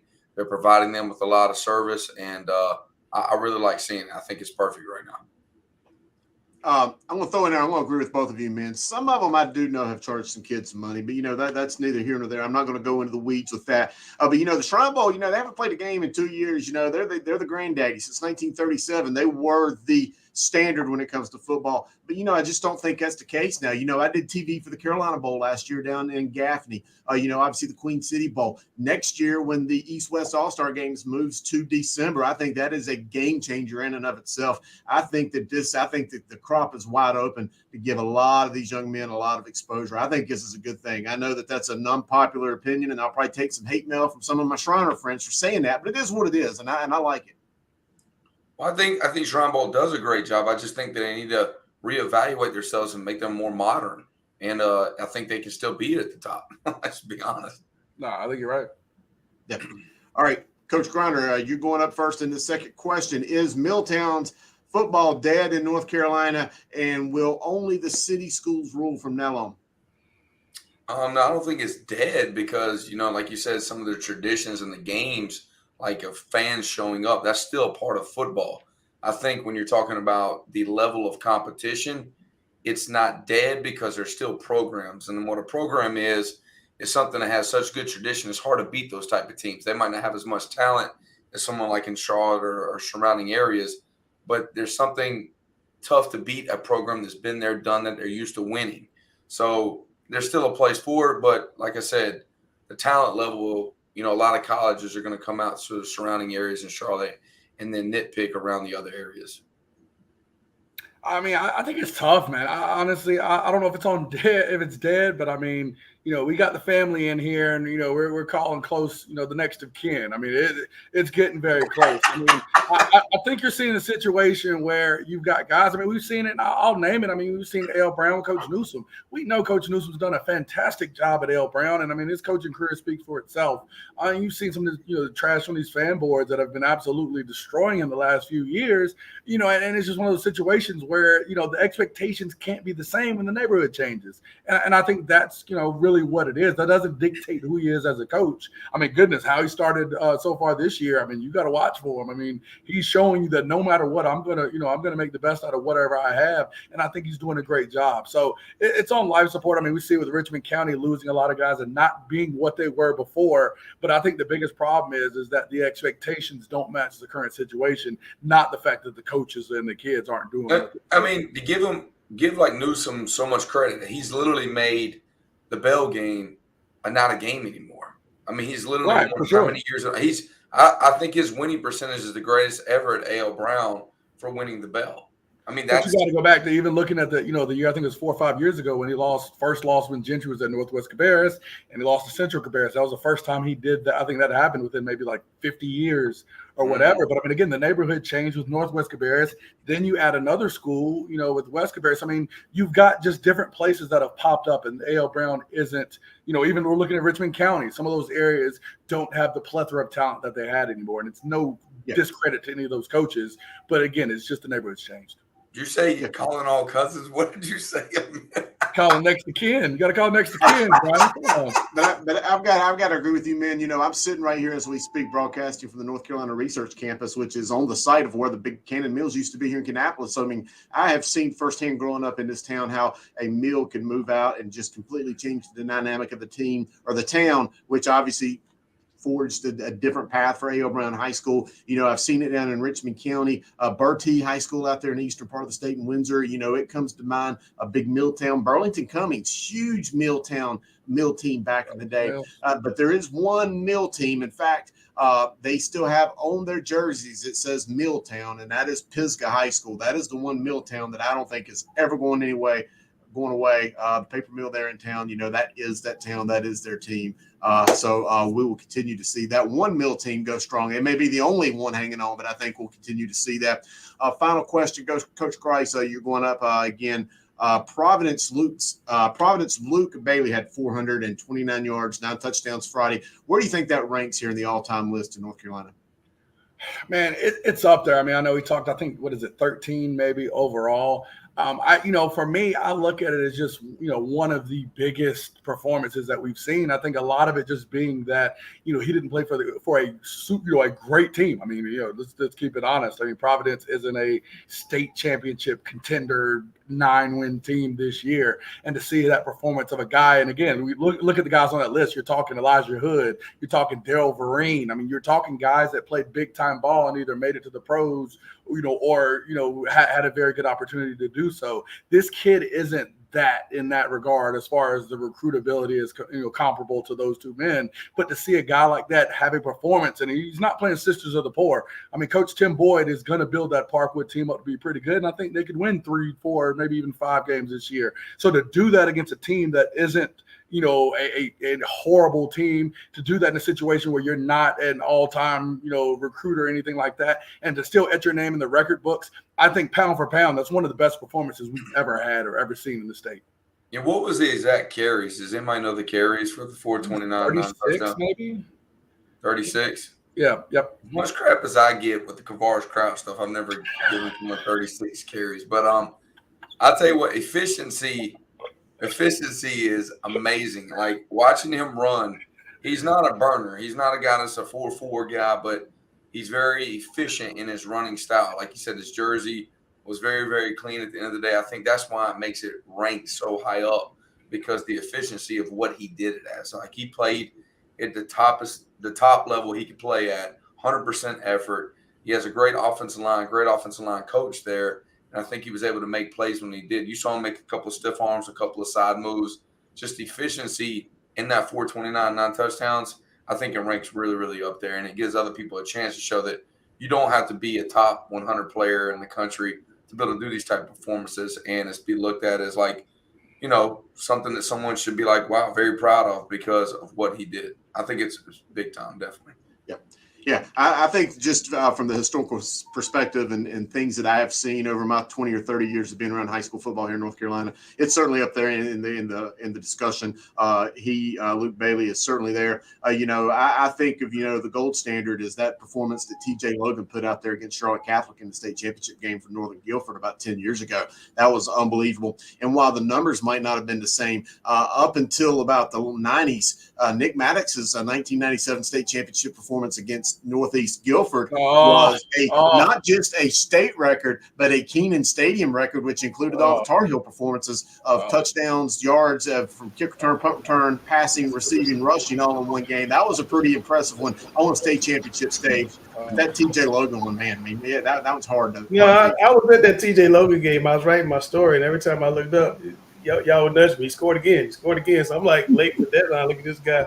He scored a touchdown every 2 seconds. Chris Lee, when he was his first and second year, he threw for 400 and something yards. I mean, people just weren't doing that. That was amazing to me.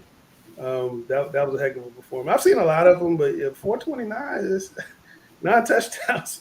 I don't care who you playing. That's a lot. That's probably do that on air sometimes. That's a whole lot. That's a whole lot. Dale, you were in the back, and we were talking about the Shrine Bowl. You had an interesting take. I just want to give you like 30 seconds. Just give us your take on the Shrine Bowl. I assume the take was my comment about the the North Carolina Shriners taking the game back Yeah. over. Yes. Because even at the point of switching, you noticed I think a downwardness of the game. At least I did, and maybe it's because I was biased and wanted to see it stay here in North Carolina, but it just doesn't seem like the game since moving from Charlotte has really met up to the same levels of what we saw back in the 70s. Let me interrupt you 1 second there. 1 second. I'm gonna come back to you. Alex, in Raleigh, does the Shrine Bowl matter? Nope. It's too far away. Go ahead, Dale. Yeah, so that's a good point. Now, probably the other point too is when I was in high school, we had put up out in the halls. There was information put up about the Shrine Bowl in the fall of the year. Do they do that in high schools today? No, because a lot of the coaches don't take the interest in the Shrine Bowl like they did back when I was in high school. So there's a big, a lot of the coaches not even in the school, Bill. Do what? Say that again. I said a lot of the coaches not even in the school, Bill. They coming from another job. Right, exactly. That's a problem. So I think we need to market. I think we romanticize the Shrine Bowl just a little bit there because the last couple of years it was in Charlotte, nobody went. I mean, it was it needs to be marketed. I romanticize is one thing, but I don't think it's not sold to the coaches, and the coaches don't sell it to their players and to their No, school. they're selling the All-American game, the U.S. Army game. They're selling the Under Armour game. So, and also all the elite kids, they don't even think about the Shrine Bowl. Well, here's the problem. Here's the problem. Too many years passed before, if I could borrow Mr. Grice's words, too many years passed before the Shrine Bowl called its next of kin. And too long has passed between the Shrine Bowl's heyday and the phone call not being made to the next of kin for the Shrine Bowl to matter to the same degree it did decades ago. That's fair. I just think with all these games that are going on now, though, it's going to be hard for the Shrine Bowl to regain its position because you have the Queen City game, you have the North-South game, or that's not what it's called, the Carolina Bowl. You have the East-West coming now, so there's just going to be so much. I mean, Chris, am I wrong? There's going to be so much competition now that the Shrine Bowl. Yeah, I think the Shrine Bowl probably peaked when they started doing combines, and it wasn't so political as to who got picked when they did these combines. But those days are over too. Yeah, I remember all the top guys would come to the Shrine Bowl, and the coaches would come, and I remember Mac Brown being out there in the '90s. I mean, it was a big deal, and that practices were awesome. I went to a number of practices. They used to either be at Garinger or later on they were at Butler, and you had both teams at the same site. Yep. And the coaches would go between fields. It would be tons of college coaches out there. Chris, you have as much history with the Shrine Bowl as anybody except maybe the Shriners. What would you do to bring the Shrine Bowl back? And this is going to be an unpopular opinion. And ultimately, I've done the TV for ESPN for the game for probably, the last 10, 12 years. Yeah. And I'm sure I'll never get invited back when I say this opinion, but it is what it is. And I hate to say it, but it's unpopular. The political battling within the Shrine organizations in this state. And I'm talking about the different Shrine, the Oasis, the Amran, all the different temples in the different part of the state. There is so much political volatileness of them competing against one another for power. And the other thing is that group of men, they're not getting any older or any younger. I mean, they're all 89, 100 years old, a lot of them. And, you just don't see enough youth coming in there to really move the game forward. I agree with what Dale said, though. The North Carolina Shriners, and I want to, when I say the Shriners, I specifically mean the Oasis Temple, which has essentially been banished from the game. And they're the biggest temple in the entire country, if I'm not mistaken, with the most money. They're the ones that built the Shrine Bowl. They're the ones that need to be running the Shrine Bowl. But because of some power and some stuff like that, it's a jumbled mess. And there's a reason why this game hadn't been played. And again, I will never get invited to be on TV with them again. And I really don't care because it's just sad to see this game go down the crapper like it has. I don't see the Shrine Bowl coming back so long as it's not deep. Not like it was. It will be an also run. It doesn't matter to North Carolina kids. It's just too far away. And if you're, and that's in Charlotte. I mean, you heard what Alex said. If you're in Raleigh, what's that, a 5-hour drive or something like that? And let me just say this. I hope I am wrong. You know, I know the men who are out there. Coach Chris Norman at Shelby High School, he does his damnedest to run this game and do a lot of stuff, but they just don't have the facilities. You know, they're giving these players uniforms from Champion. I hate to say it, but players don't give a damn about Champion uniforms. They want Nike. They want Adidas. They want Under Armour. You know, the Shrine Bowl, you know, the way they ran that game, volunteering, doing food, barbecues, fried chicken and stuff after games, you know, that was great in 1989. But kids of the days, they want, you know, they want to go bag in the hotel room. Yeah, absolutely. Well, that's the difference in those All-American games. You know, we've been in them. They get a duffel bag, and then each day they get a signature item to put in the bag as well, and that's what makes them want to go. Like, they're getting a bag full of gear that's representing with their name on it. If you made it to this prestigious event, you're gonna have to spend $300 or $400 on these kids. Memorial Stadium is in really good shape. There's a lot of local shoe manufacturers that have distributors here. That's what I'm looking for.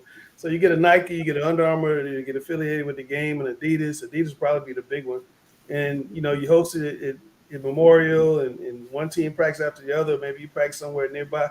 But they better do it soon because these other games are coming fast.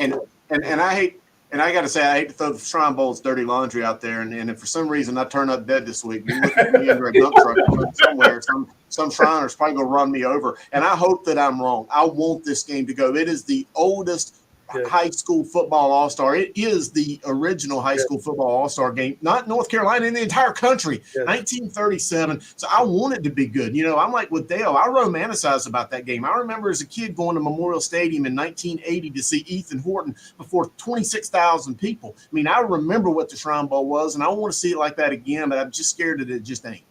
No, you're right. I talked to some older people. They still talk about, you know, when my husband played or my son played, but the younger kids, they don't look at the Shrine Bowl like that. They look at, are you going to Under Armour? Are you going to Florida? Are you going to Texas? That's all they care about, and that's really about it. And then the local kids want to play in the Senior Bowl. They want to play in the Queen City game with Bobby and those guys. So that's kind of where it is. All right, we are super heavy. I apologize. I always tell y'all we got at 9:30.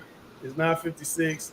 I'm getting in trouble with Connie Griner. She's gonna be calling me in a minute. So we're gonna put the man. See, it's not his head. We're going to put the man in this one shot. Give his final thoughts. Just big shout out to my boy, Brahim Murphy. They lost to Coastal Carolina this past Saturday. It was cool to see them at the game, but he did try to bring him back with a 73-yard touchdown.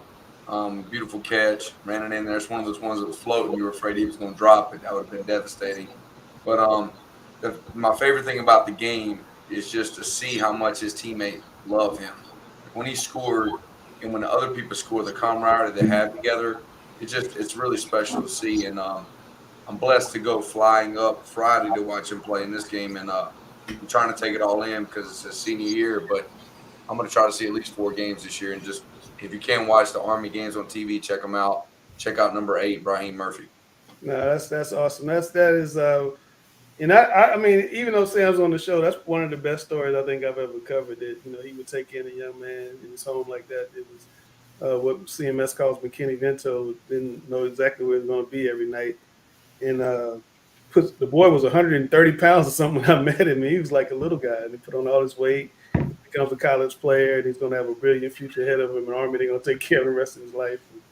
So that's a wonderful story. But look, we're super heavy. I'm Langston. That's Alex Bassick, trained from Raleigh. That's Coach Grice, the number 2 voice of high school football. Above him, we got the number 1 voice of high school football, Chris Hughes, back from sabbatical. Is that what I should call it? No, it's no retirement. I'm transitioning out. I'm training Cam to be the next guru. You sound like Cam is really close. He's hardcore, baby. I like it. You sound like Serena. Dale Ross, one of the oldest historians of CMS football there is. Gary Richmond, my frat brother. Cameron Williams, the guru in training. And the great Sam Griner, who needs a W this week. We need some wins, baby. If I get run over by a dump truck this week, we'll know why. Get Cam will be the guru. Cameron the Gladiator. I might need to be on like a suicide watch or something. But that's the best. Hey, if it's a sun drop truck, you know it wasn't an accident. I know, right? That's the best high school crew in the state. I'm Langston Works, and we are Talking Preps.